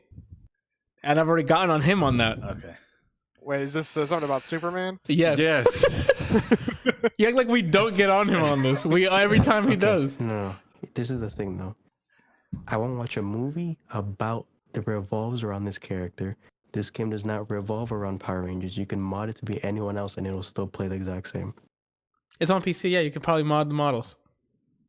A movie about an entire character. It revolves around this character. Just Power Rangers skins on a Marvel game. Way different. Watch Randall just miss out. Like this is his fighting Probably. game. Like, anyway, I also don't like the whole. I understand this is the direction that fighting games are going, but the I'm not a simplified huge input. fan of the whole simplistic input. Man, it's just getting more simpler and simpler, and I don't like it. That's fair. That is fair. So I you liked wanna- it because The Evo lineup is announced. I think there was that. Oh, it is 10. Holy shit, we gotta wrap this. We only have 30 You minutes. How many I don't. What's my last thing? I can talk about Blasphemous next week. No, do it you now. wanna know? No. Do you wanna know what made it to main stage? Skullgirls. Marvel 2. What? How many what? For what is this for? Marvel 2. For Evo, the Evo. lineup. There's gonna be Marvel 2 at it. I wonder how many people are gonna sign up. I want to take you for a ride. Randall, this is your chance, bro. I'm actually happy about that. You just gotta go to Vegas. You got it. And I need to do a lot of practicing. But I mean, it'll be muscle memory. You played a lot of it. The button setup is different too. You got it. You and Brian can go. I was never good at Marvel 2. Can he just go with it? Wait a minute, that's the one with cable. Oh my god. No, yeah, it's cable, not label. That's my main now. Mm-mm. That was when Morgan good. Mm-mm. Morgan was good in 3. They changed one of her ults and it sucks. Kelsey, I want you to what you just said. I want you to type in Ultimate Marvel vs. Capcom 3 Chris G Oh Lord. and then pretend like you didn't say that. Ultimate Marvel. And then try to tell Chris me she sucks G. again. Actually, you don't have to do that. What you have to do is look up Ultimate Marvel vs. Capcom 3 top 8. You'll see multiple Morgans on there. No, you won't. That's a lie. Wait, Chris what? G was the very few people that played Morgan and made it anywhere. Who am I It was- thinking about in Marvel that everyone was using top 8? Virgil? Doom? Yes, it was Virgil. Magneto? Virgil? No, I think it was more Virgil than Magneto, because Magneto wasn't everybody. F Champ played with Magneto. Yeah. I remember. But He Brian did Magneto. was right with Virgil. Everyone had Virgil. I think still to this day plays with Virgil. Anyway, Yeah, I can talk about Blasphemous from other time. I'm just glad Marvel's alive. no, mine are gonna be Oh. quick. You can talk Oh, about. So Wow. they're not making a new one then. It's Marvel. It's an 8-player invitational, so it's just specific people. Oh, it's gonna be the same 8 people we've been seeing. Yipes is gonna be in it. Probably did F Champ play it? Clockwork he's not- probably gonna play He's it. not known for it. I don't know about that. Matrix probably he played it, right? Yeah, but he wasn't like good. I'm assuming Justin Oh. Wong. Justin Wong's gonna be Uh, there for that invitation. It's So gonna they be- didn't like 3? Oh, the fans didn't like 3? they did. It's just They did. More people are playing 2 now because of the Yipes. No, he's not talking about Infinite. He's talking about 3. 3 had a bunch of times when it was Yeah, at Evo. I know what 3 means, Anthony. I don't think you do. People like 3. 2's had a resurgence because of Yipes. All right. So, Brian, you can talk about Blasphemous because my 2 are quick. Oh, Kills hasn't even finished. What's the girls' play? Yeah. So my old neighbors, the daughters are in this like theater group thing, and they put on plays all the time. And they usually there's like a theme, and it's all there's like a whole bunch of different little plays inside of the play. And she's been doing it for 7 years now, and Mhm. she actually got to choreograph one of the dances for one of the parts. Oh, okay. It was from Hamilton, and the girl that led it was absolutely amazing. Like the girl that sang the like main part was just absolutely incredible. And she was not one of the dancers. She was part of the like 4 main characters, but she got to choreograph one of the whole dance. I think with somebody else for that specific play. So you guys went to the final show? Or did you guys see like rehearsals? Went to the final show. Okay. But I How mean, was it? Was it lit? It was awesome. Like, I mean, there were some things that were, because like it's kids ranging from like, I don't know, like 4 into Oh, okay. So like young being in kids. 11th grade, I think, because I think in 12th grade you can't do it anymore. But You're too old. Get out of here.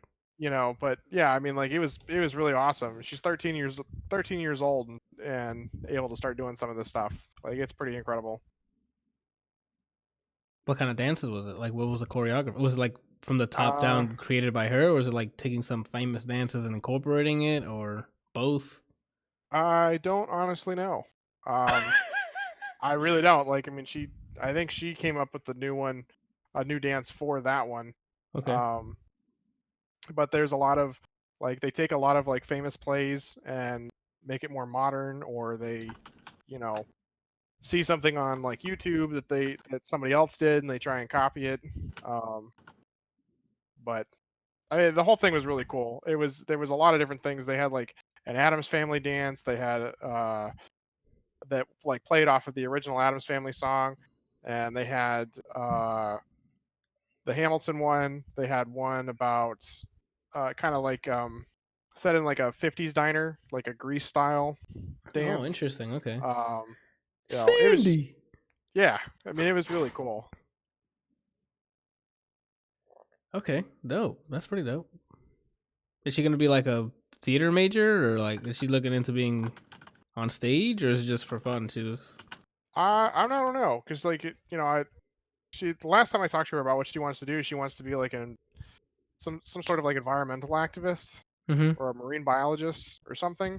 I don't know if she actually would want to go into the arts. Yeah, I mean, I think she'd do pretty well into it, but it just really depends on what she wants to do. That's pretty dope. Would you say it's blasphemous for her not to go into the arts? Do your shit. I said I would do it next week. It's 10:40. I know, and mine are finish. literally like 2 minutes. Then so we still have 20 minutes. Then finish them. This kid doesn't know any. It's blasphemous what he doesn't know. He says like a sentence, and then it's like he always goes more than he should anyway. It's because you guys are so slow at it. That's why you guys get bodied 10-0'd. So what's extremely wicked about my statement just now is that it's true. And then I sat down and watched the Zac Efron playing as Ted Bundy movie. I don't know if it was a Netflix thing or not, but we saw it. And I just did not really enjoy most of it. Mostly because it's supposed to take place from the perspective of one of his girlfriends or whatever. For those who don't know, Ted Bundy was a serial killer that aimed at women.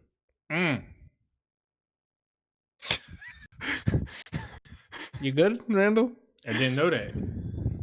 Okay, well, Randall, the things you would hear that he's done to women. I don't want to know. Okay. I'm pretty sure I do not want to know. You don't, actually. Then there's a part in the movie where they started talking. I'm not going to tell Randall. I'm just letting you know. Oh, okay. I'm Jesus. Sorry. Go ahead. He's going off of the things he's done to some of the victims, and you're like, what?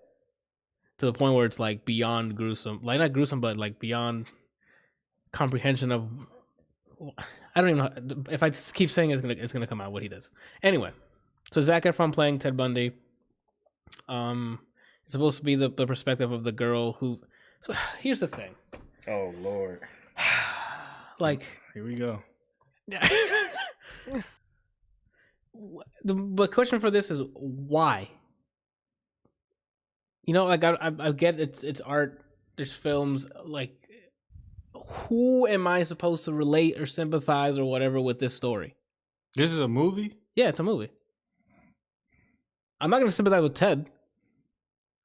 There's parts of it where it's kind of trying to make him like human and loving towards his girlfriend because he's never harmed her or whatever, but we know he did the things he did to other women. So the entire time I'm like watching this, I'm like, when are you gonna get it? Like when someone's gonna like blast you or whatever, you know? And then the girl, and then the dialogue of the ladies who just fall for him, dude. Apparently he's supposed to be like super handsome or whatever, and the longtime girlfriend is just not giving up on him. He didn't do it because he's getting charged obviously for the things that he's done. At any time during the movie, does it ever reveal why he did what he did? No. Why he did it? No. It's a serial killer mentality. They just do it, you know? Like it's either for sport or like the movie doesn't explicitly say it, but I'm not a serial killer. So there's no like backstory on like he was abused and blah blah blah, and then that's why he turned out the way he was. It was just it starts off him meeting the girl. They hit it off. They become whatever. She had a kid. They sort of almost raised the kid together for a good portion of the kid's like a young life. And then he gets pulled over by cops, and then because somebody sent his name to the police report because there was killings happening in a certain area. People drew what the person looks like, and then someone's like, "Oh, I know that. I've seen someone like that," and they just put Ted Bundy's name on it. Gets held into prison. He tries to escape prison at some point. Doesn't make you look guilty. And then some other stuff. Like, all this is like, what are we, like, duh.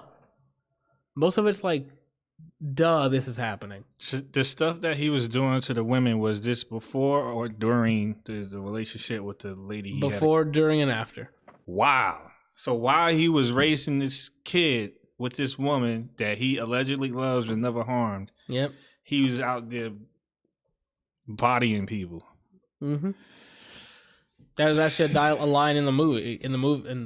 Whatever. The girl through the prison glass, like, did you ever think of doing that stuff to me? And I'm like, okay, that's a pretty good line. You're like, oh, that's the actual conversation here. And it's him, like, holding back tears and stuff. And all of it's like... She didn't even ask him, why did you do this? I don't think she did. I don't quote me. I don't remember anyone question. Yo, like, I feel like that would be top 10 number one question of like, why are you doing this? It for me is watching him like, I don't like. I don't know if I just didn't care about this story or like what. I'm like, dude, just you're gonna get clapped or go to jail, and this idiot lady just doesn't know how to move on from a serial killer. And then during it, there's another lady that he used to know. Then he uses her to try to get out of jail, gets her pregnant, and then she goes on to raise the kid on her own because he ends up getting the chair. You just have to look up the history books, I guess, or you can look it up online what happened to him. And you're like, oh, okay. He got what he deserved. Probably. At the cost of like 30, who knows how many deaths. Oh, the number was that high? Yeah. And his only request after being killed was to spread his ashes at a certain location where he buried other women. Other victims. Nice. There's no... It's just look at this guy be terrible. I mean, that's Ted Bundy. And then... Wait, they show what he did to people? No, not really. There's some photographs of like, I don't know if it's like old, if it's actual evidence or not, but there shows photographs of some stuff. But yeah, I could not. I mean, none of it. There's no space bad. in my brain. Yeah, for like that. he's really. That's why I'm like watching this, and I'm like, why are we like? It's not like in a documentary format where it's like, oh, retelling the events and stuff. It's a movie about him. Yeah, like it's like, what are we? As if he's the hero. Well, it's not. He's the hero. It's like we know he's.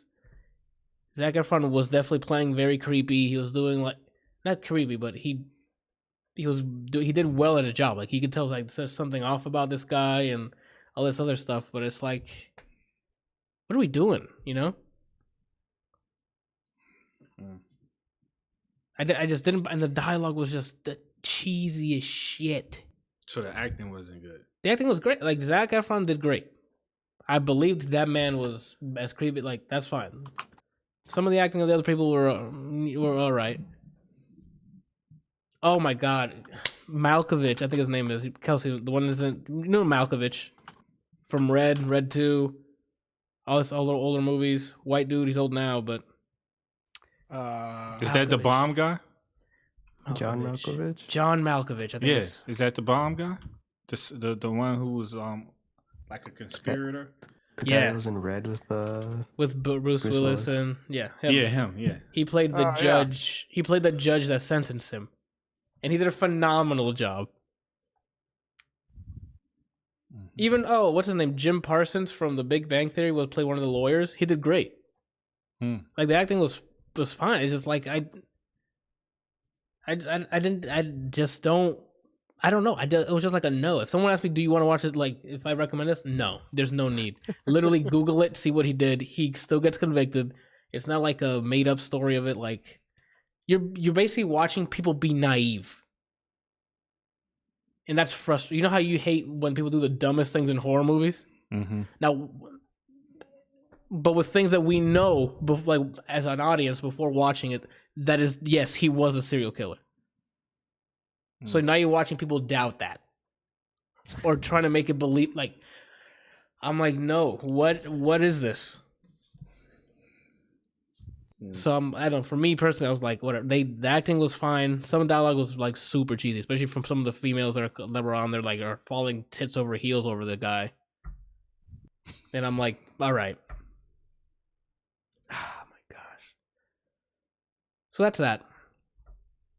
I didn't like it. I started with no recommendation. No, I would not recommend it. So that's going to be a hard That's no. a hard no.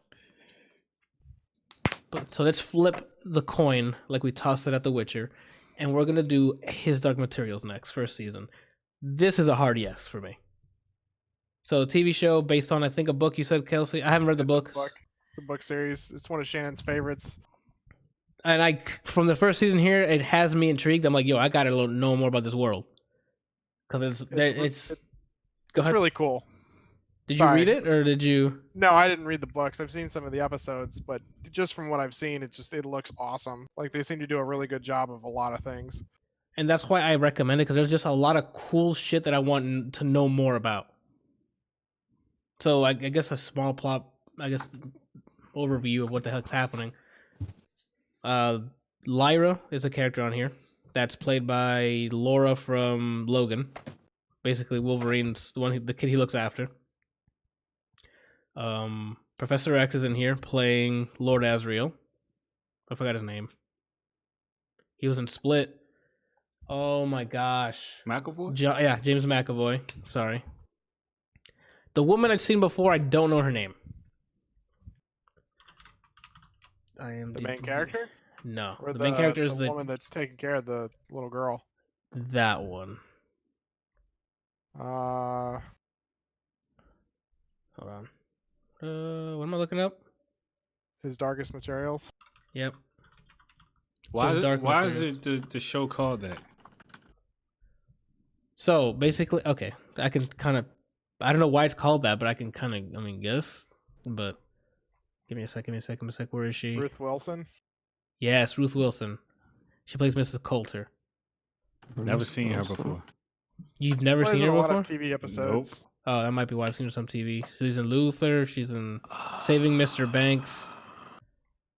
Yeah, she's more of a TV star than she is a film actress. And Lin-Manuel, I think he's the guy who plays Mandalorian, if I'm not mistaken. No, he does play. I don't know if he is, but he does plays and stuff. Nope. It's not him? No, that's not the Mandalorian. Well, he does plays and stuff. He's also great in this. The acting's fantastic. Writing, pretty well done. It's European dialect for most part. If you like Harry Potter, you'll probably like this more. Oh, like it more? I like Harry Potter, but this one I don't know. I've seen all the Harry Potter movies, so I know the whole lore. I know how that world works. This, on the other hand, I don't know yet. There's still. This did a great job of sprinkling things that I'm like, whoa, I want to know more about that, and that, and that, and that, and that, as the story actually progresses, and then it finishes at the end with a nice little, hey, This is the arc. Let's hopefully explore more in the next season. So I feel like it has more of a serious tone than Harry Potter. So maybe it's it's a little different. yeah, because there's death in this season. What is it about? Okay, so damn, Randall's ready to watch this show. I mean, I keep saying all this, and I was intrigued by this and that, and I still don't know what it's about. Because I personally I haven't read the book, so I don't know what everything. The story arc for this is, or one of the main plots is, kids are getting kidnapped, and people are trying to figure out who took them, where are they taking them, why are they taking them. So that's like this season's huge arc. That's what it's about. And you're like, that's okay, that sounds kind of boring. Now let's talk about the world. So, in this world, when you're born or whatever, I guess when you're born, I don't know what, you get a demon or daemon. I think At it's a called young- Damon. It's daemon, but they pronounce it demon because it's European. So like a daemon, Daemon, like if it's a computer daemon or a service daemon. Mm-hmm. Anyway, it's an animal that's bound to you by spirit. So at a young age, it doesn't know what it wants to be. You don't know it's a way to reflect you as a person. You don't know what type of person you're going to be or character or what that is. So at a young age, it still morphs into different smaller animals or whatever. And then when you become, I think it was 18. When you think become of age, like some sort, like a teenage, like a certain teenager, there's a point where your demon becomes the animal, and that's your animal, and that's your spirit, like your partner until you die. So if it's an animal you don't like, you just screwed. I guess, but the thing is, you have a close connection with. That's your companion. Like by the time you're 18, you kind of know who you're gonna be. Yeah, and it'll be that it will turn into something that reflects you as a person. It's a physical thing. Like yes. Other people can see it. Yes. And it reflects you, like either your personality trait or your like your caricature, like something. It's you in that form, if that makes sense, in a way. You're bound to it. Yeah. If it gets hurt, you get hurt. If it Yes. dies, you die. You die. Yes. Wait, if you get hurt, it gets hurt? Yes. Yep. And then Like it's physically? Yes. If someone punches you right in the mouth, it gets hurt. If someone squishes, like if let's say yours is like something with a tail, and they squeeze a tail or something, you'll feel pain. I don't know if it's gonna be in your ass or whatever, but you'll feel pain. Yeah, they show it off a couple of times in the show, several times. So it's basically a stand that anybody can see. Yes. Oh yes, that's actually a good comparison, but with animals, not over the top like designs and alternate versions yeah, of you that like look like they've been on a fashion runway. Yo, they are slick with it though. Anyway, McAvoy's character in the beginning, it's a flash backwards. He delivers this kid to a school, and leaves it there because there's oh fuck. It's like a place where they've declared, oh my god, it's not scholarship. There's a term for it, like academic exception or something where it's like you can't bother this place because it's a place for knowledge. Now, most of this world is ruled over by the magisterium. The magisterium is a religious group, radical religious group that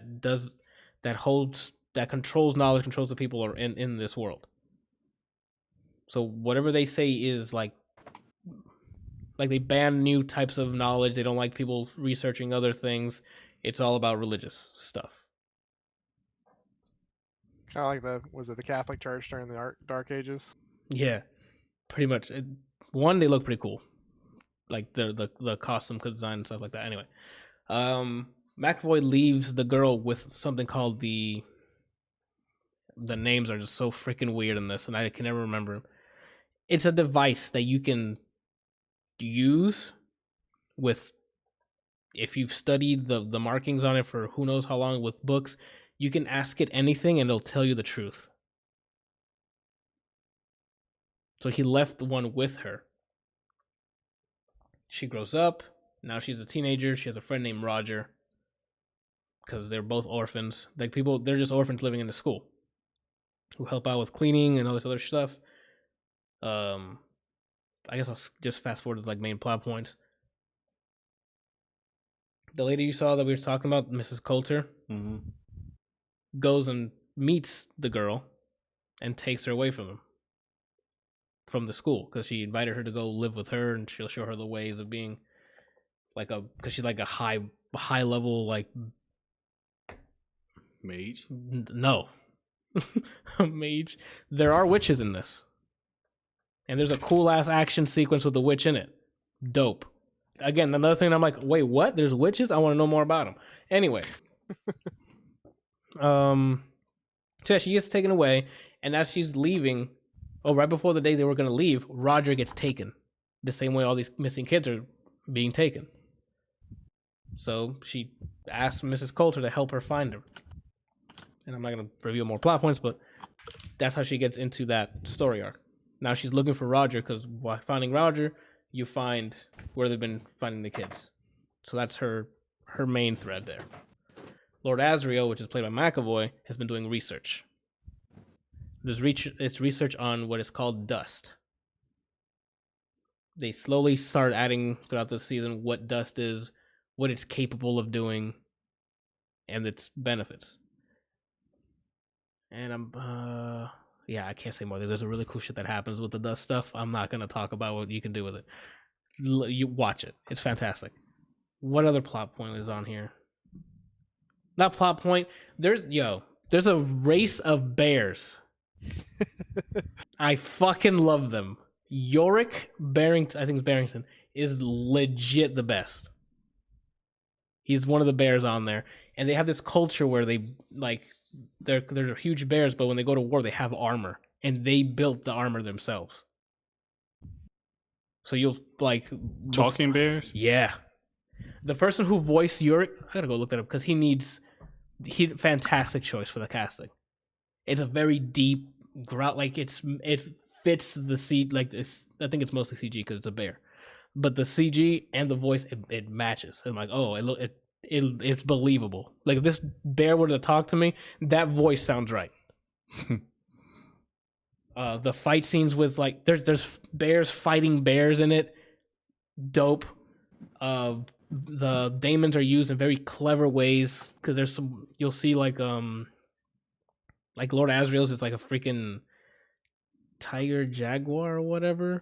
What the heck? Yeah, there's some cool shit. Anyway. Like whenever he's walking around, the jaguar won't be like most of the time you'll see like the person and then their demon or animal right next to him because that's normal. That they're just behaving like their companion.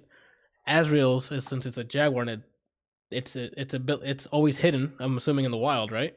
Because it's hunting prey. He'll be somewhere and then you can see it like hiding in the back, like somewhere in the background, or it's overlooking. It maybe has a high ground and making sure he can see Asriel, like protecting him.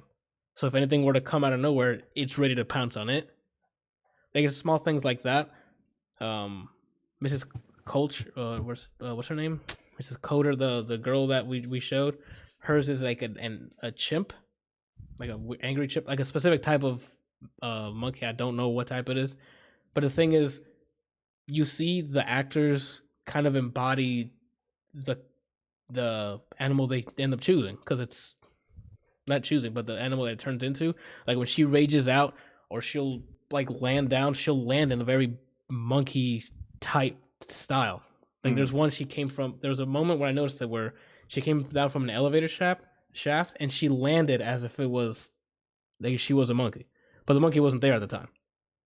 Because he was doing something else nearby. That's another thing. The daemons can't get too far away from the person. What would that happen? They just can't. I'm sure it gets damp. They get pained or something, but it starts to hurt them as soon as you start separating people. It's like a link. So if you start putting a tension on a rope, it's gonna hurt.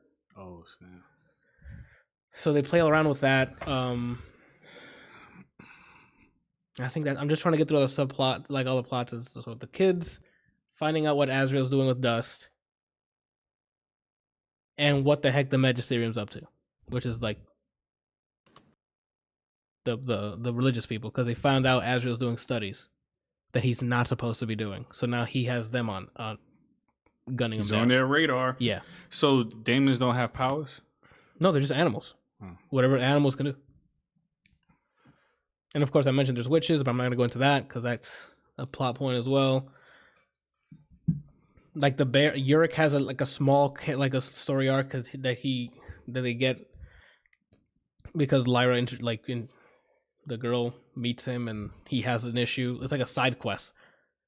The good thing about this is like, but what did you say about JoJo? Like the beginning half is gather your crew, and then this is most of this is more people start following this mission. We got to find the kids. Like they're getting robbed and sent somewhere. Then you find out what they've been doing to the kids, and that's another thing. Like it's. Oh, so you know what happened to the kids? Yeah, like it's a dark. It's dark. It's his dark materials. There's some stuff that happens. So is it too dark for Randal? No, man. They do it in a nice, tasteful way where it's like, it's not gruesome like Deadpool, like people getting slaughtered, and like it's nothing like that.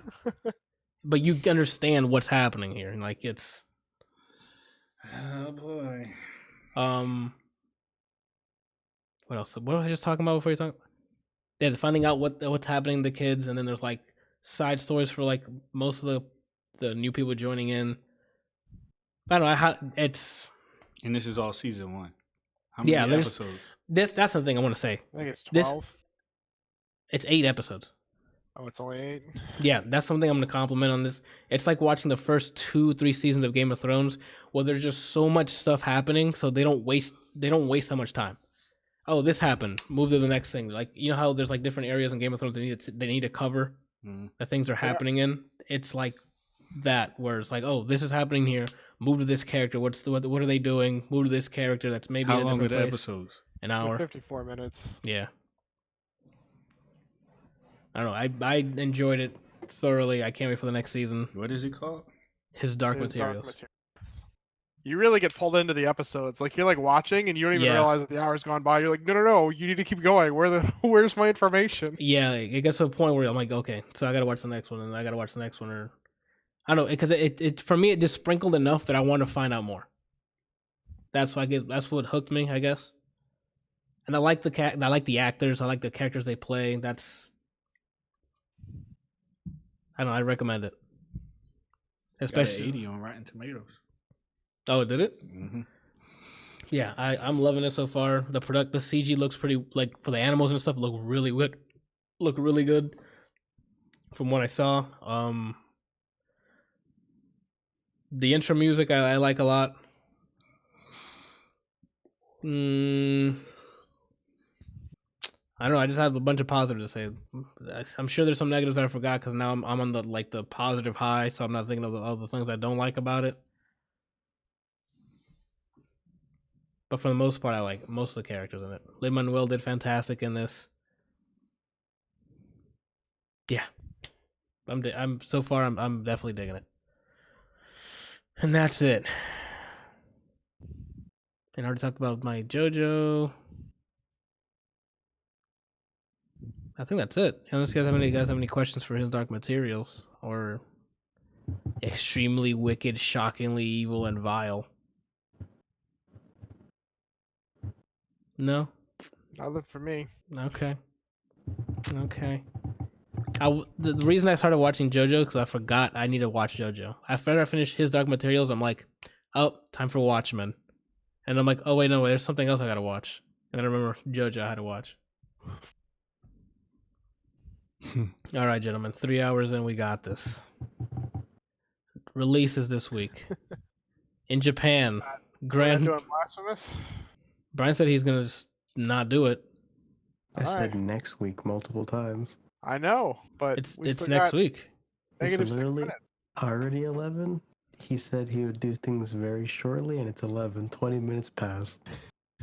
I'm just trying to get off of this and I can lay down. I literally still have like probably another 2 or 3 hours. So. Oh, that's right. You gotta stay up. Oh, that's right. He does. In Japan, Grand Blue Fantasy comes out, the fighting game. Another thing it's by Bandai now, or the Bandai is publishing it, right? Arc Systems developed the fighting game, right? I want to say that's correct. Yes. Arc System's next game, Grand Blue Fantasy, based on the mobile game. It's it's a lot in Japan. It's Okay. a mobile game. It might be an anime or manga. I'm not sure. I think they're making an RPG as well. So it's a popular series then, just an IP. Yeah. Called Grand Blue Fantasy. It's a fighting game coming out in Japan What does this it look week. like? It looks like Guilty Gear art style, but it's different characters that you've seen. Oh, okay.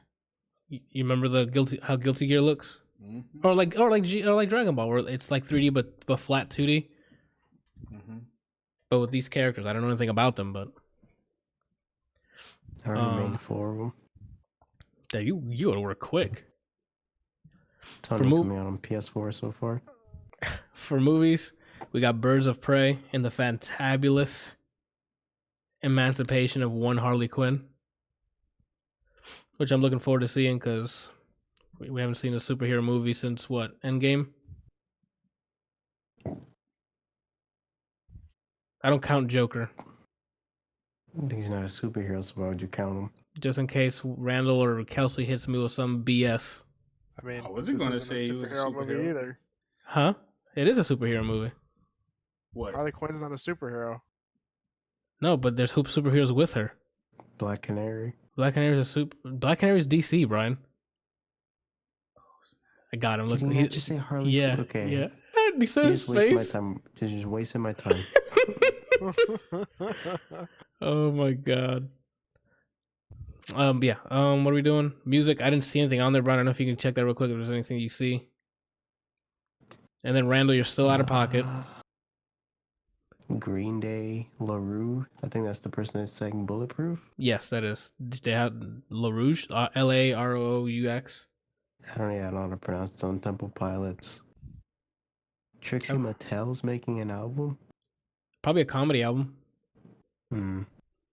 The stand-up. I saw one of her stand-ups actually. Saw it with Janine. It was pretty funny.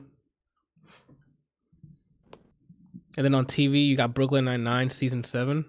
Yeah, man. Thursday. As in Fucking this- Brooklyn Nine-Nine As it starts or ending of season 7. starts Got it. season 7, February 6th. Lit. Is this like the final season or? I don't know. They Okay. just got. I mean, I hope not. Okay, I This don't is know one of if those that I like would love to see go. Forever? 15 seasons. Okay, I don't know if you put it on here because it was like the known last one. No, it's it's starting up again on Thursday, and I'm super excited for it. I really love the show. I think it's amazing. The characters, the cast are all fantastic. I mean, who doesn't love Terry Crews, Adam Yeah, Sandberg? Mhm. The captain is a classical actor, and he plays this very like serious dude, and who doesn't show any sort of emotion, and it is absolutely priceless. He gets like his foot run over, and he goes, "He ran over my foot." Excruciating pain. And then just walks away. Like it's just. So he plays an even serious version of what's his name from Parks and Rec. Ron Swanson. Yeah, he's like a more serious Ron Swanson, if Yeah. that's even possible. Yeah, there's like he shows a ton of expression without showing any expression whatsoever. Okay, I do need to Like, watch it. if you haven't seen it, you should definitely give it a watch. Like even the first season is like amazing. Gotcha. Yeah, I've been recommended this show, but I just haven't. I think I put in a backlog somewhere, and I just haven't opened up that document since it got to like 83 things. So I mean, you still gotta watch No Game No Life. So. yeah, the movie. I should watch that instead of JoJo, but JoJo. So JoJo. yada.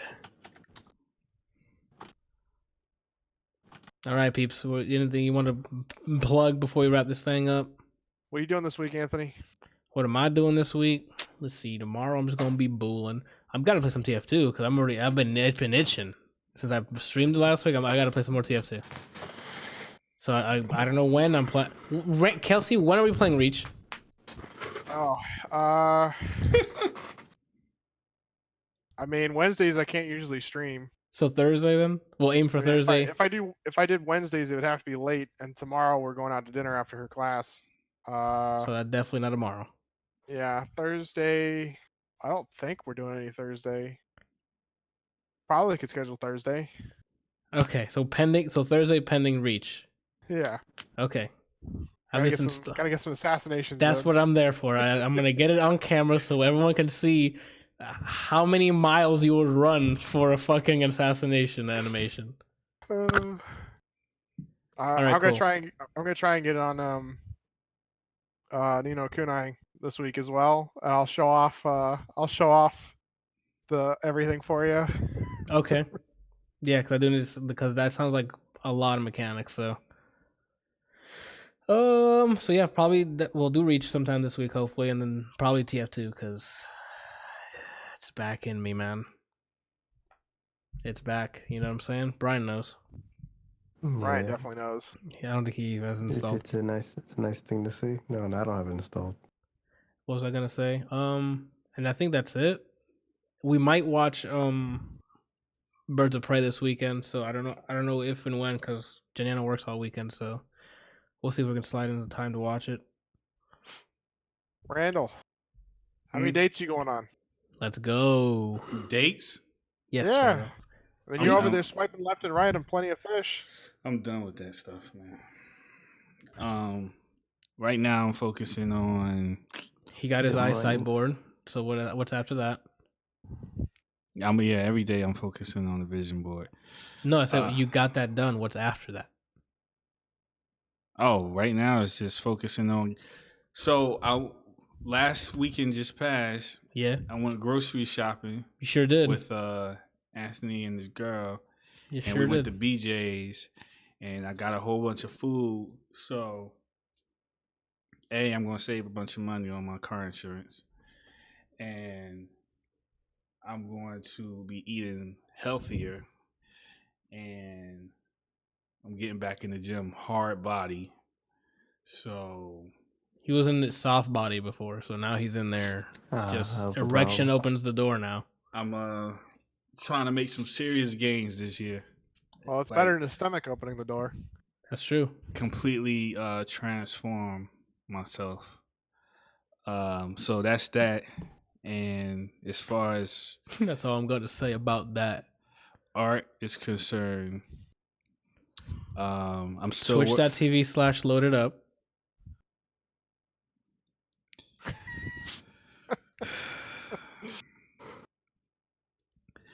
So, I got a film that I'm working on, an animated film I'm working on that I finally started production on, and just doing my side gig, I guess. I don't have anything right now for my side gig.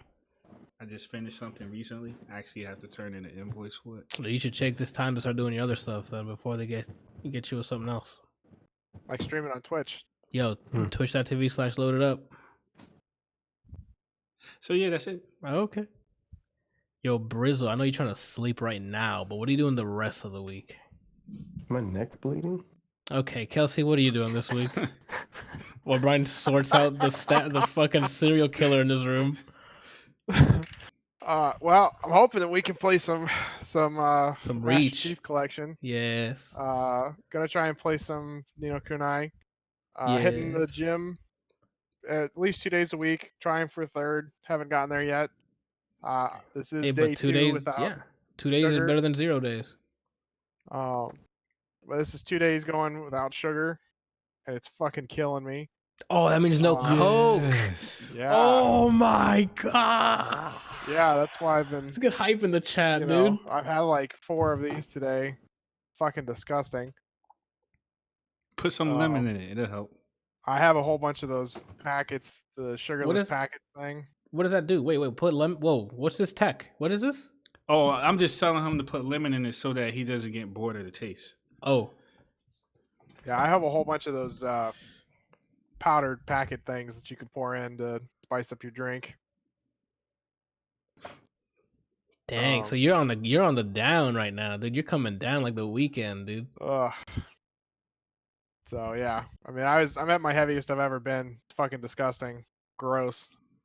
Feel gross. Yeah, the no sugar's gonna help. How you doing on bread? Haven't been eating bread, which is also killing me because peanut butter sandwiches are my favorite thing. Okay, you're going hard. He's going hard body right now. Good for you, dude. Um, We're cheering you on. What do you? Why'd you jump like that? We saw it. Don't even try to. What happened? So you know those I don't think I've ever seen you jump. can't- What the fuck is on your screen right now? I can't explain it. I gotta just let me just show it to you. All right. Well, there, it's in the podcast. hold on. Whoops. Combine the gifts. Okay. Let me not. Whoop. Wait. What the fuck? Oh, got it. So it looks like it's coming at the camera. You Yeah. got me. I was just scrolling through Reddit, reading news and things, and then That hits you. came up, and I was talking to you, and it just long enough for the video to go, and I turned back, and the ball's about to hit me in the face. Yo, but you need Oh. some sleep. That's why there's no sugar, dude. You're trying to dodge virtual balls. Yeah. Randall's eating nuts. Okay. So, but yeah, so like I'm trying to reset my craving for sugar and whatever. So I'm trying to go as long as I can without sugar. I'm in a fast period right now, going on 48 hours. Tomorrow I'll start eating again and try and keep the sugar out as much as possible. Wait, why are you in a 48-hour? You haven't eaten a bite in. 48 hours, yeah. So you're on a 36-hour fast. When you get, No, it's 12 48 hours. hours. No. With fasting starts 12 hours after the last time you ate something. Okay, then yes, I'm in a 36. So you're in a hour fast. 36. Why? Why not? You need carbs for energy. I have carbs. It's called fat. No, that's no. How are you alive? You've been drinking water? Yeah. So you've been That's doing what- a water this fast for how is. long?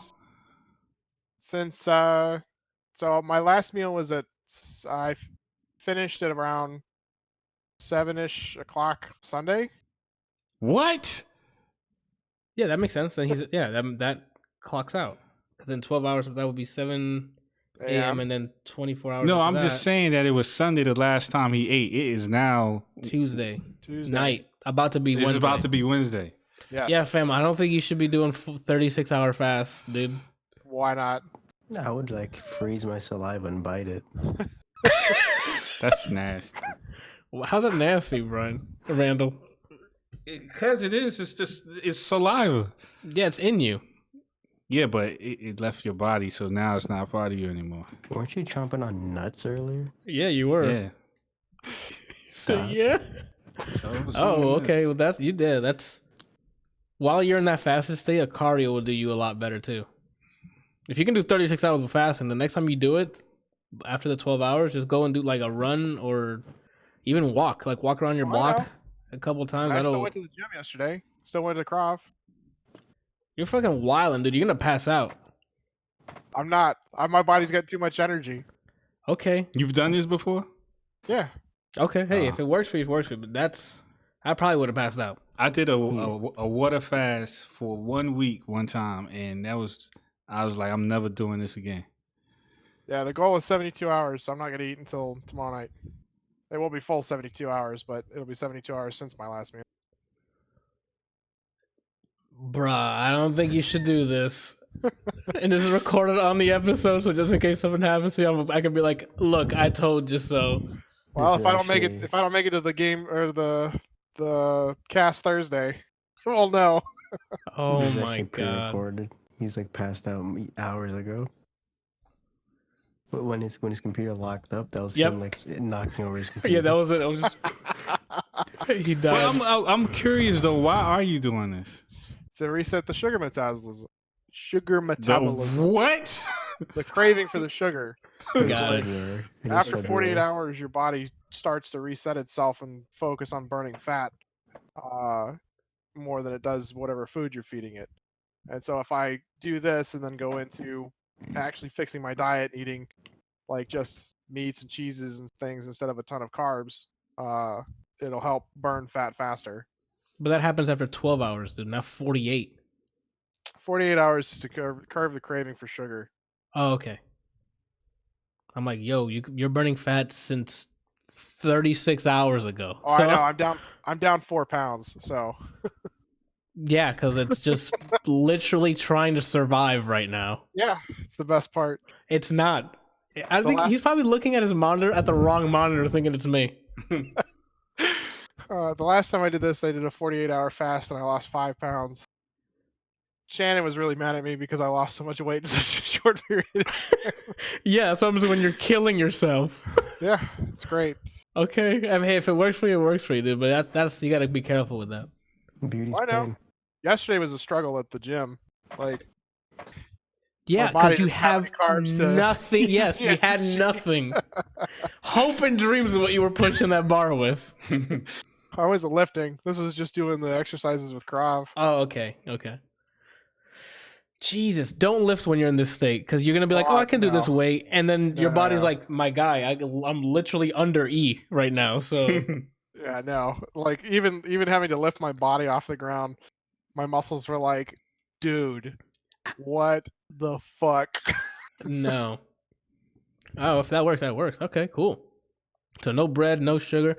Damn, he's dropping coke, my guy. I don't think I ever saw to see the day, dude. I've done it before. Like I actually would like I would what I'd really like to get back into the routine that I had when I was Playing football. no.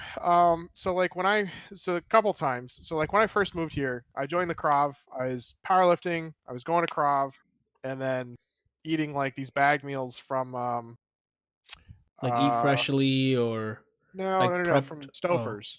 So just Oh. like the pre-bagged Stouffer meals, and Yep. I was the best shape of my life. I was like I'd bust through all my maxes in lifting. I was 212 pounds, had a bunch of gains, was still drinking soda and whatever. It wasn't like, all the time, but I would still drink it. And it was great.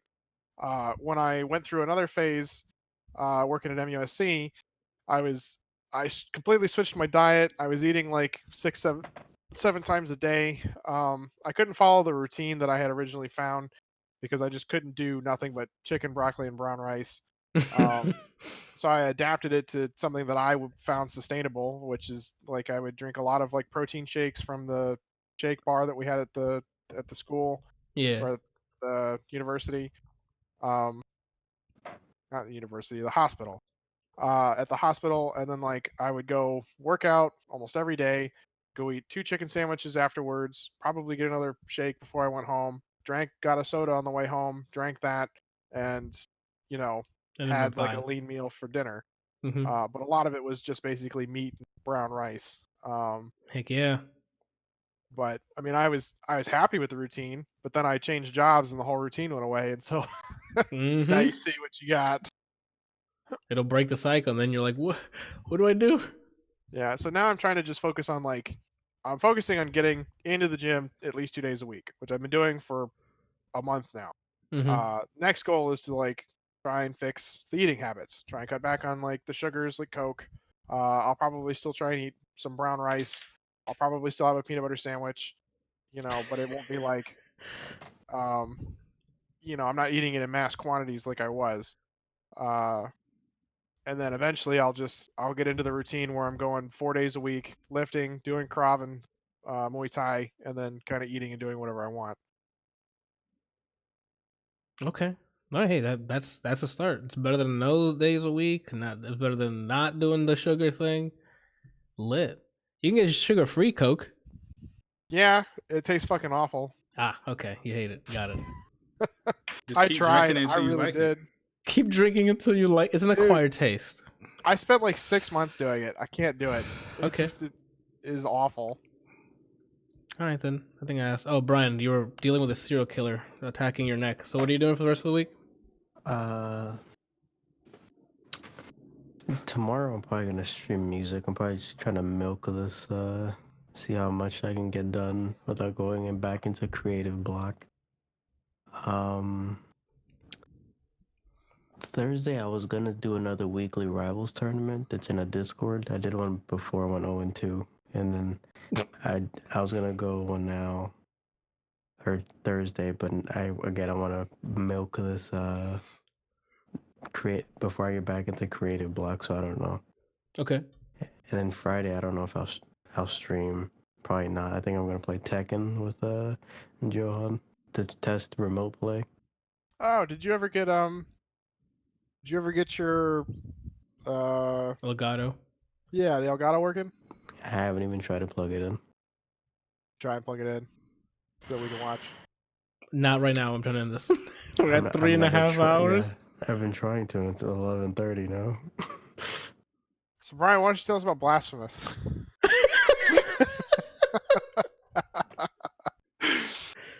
And that has been episode 80.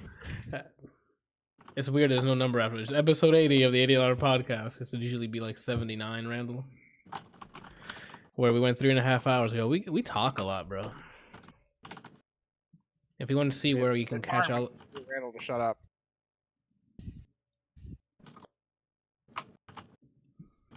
So if you want to hear more of us talk a whole lot, you can go to ADLRplays.com, where it's a one-stop shop for all my content. YouTube, Spotify, Apple Podcast, Google Podcast, all the other casts that you can think of there at all times. You can also donate from there to the Extra Life, where the proceeds go to the Arnold Palmer Hospital for Children. And as always, patreon.com/ADLRplays if you want to support the channel. Plus just talking garbage all the time and a bunch of Let's Plays, even though I haven't done a Let's Play in quite a long time. That's it, peeps. Thank you guys for watching. I'll see you guys next week for episode 81. Yeah, that's it. Bye.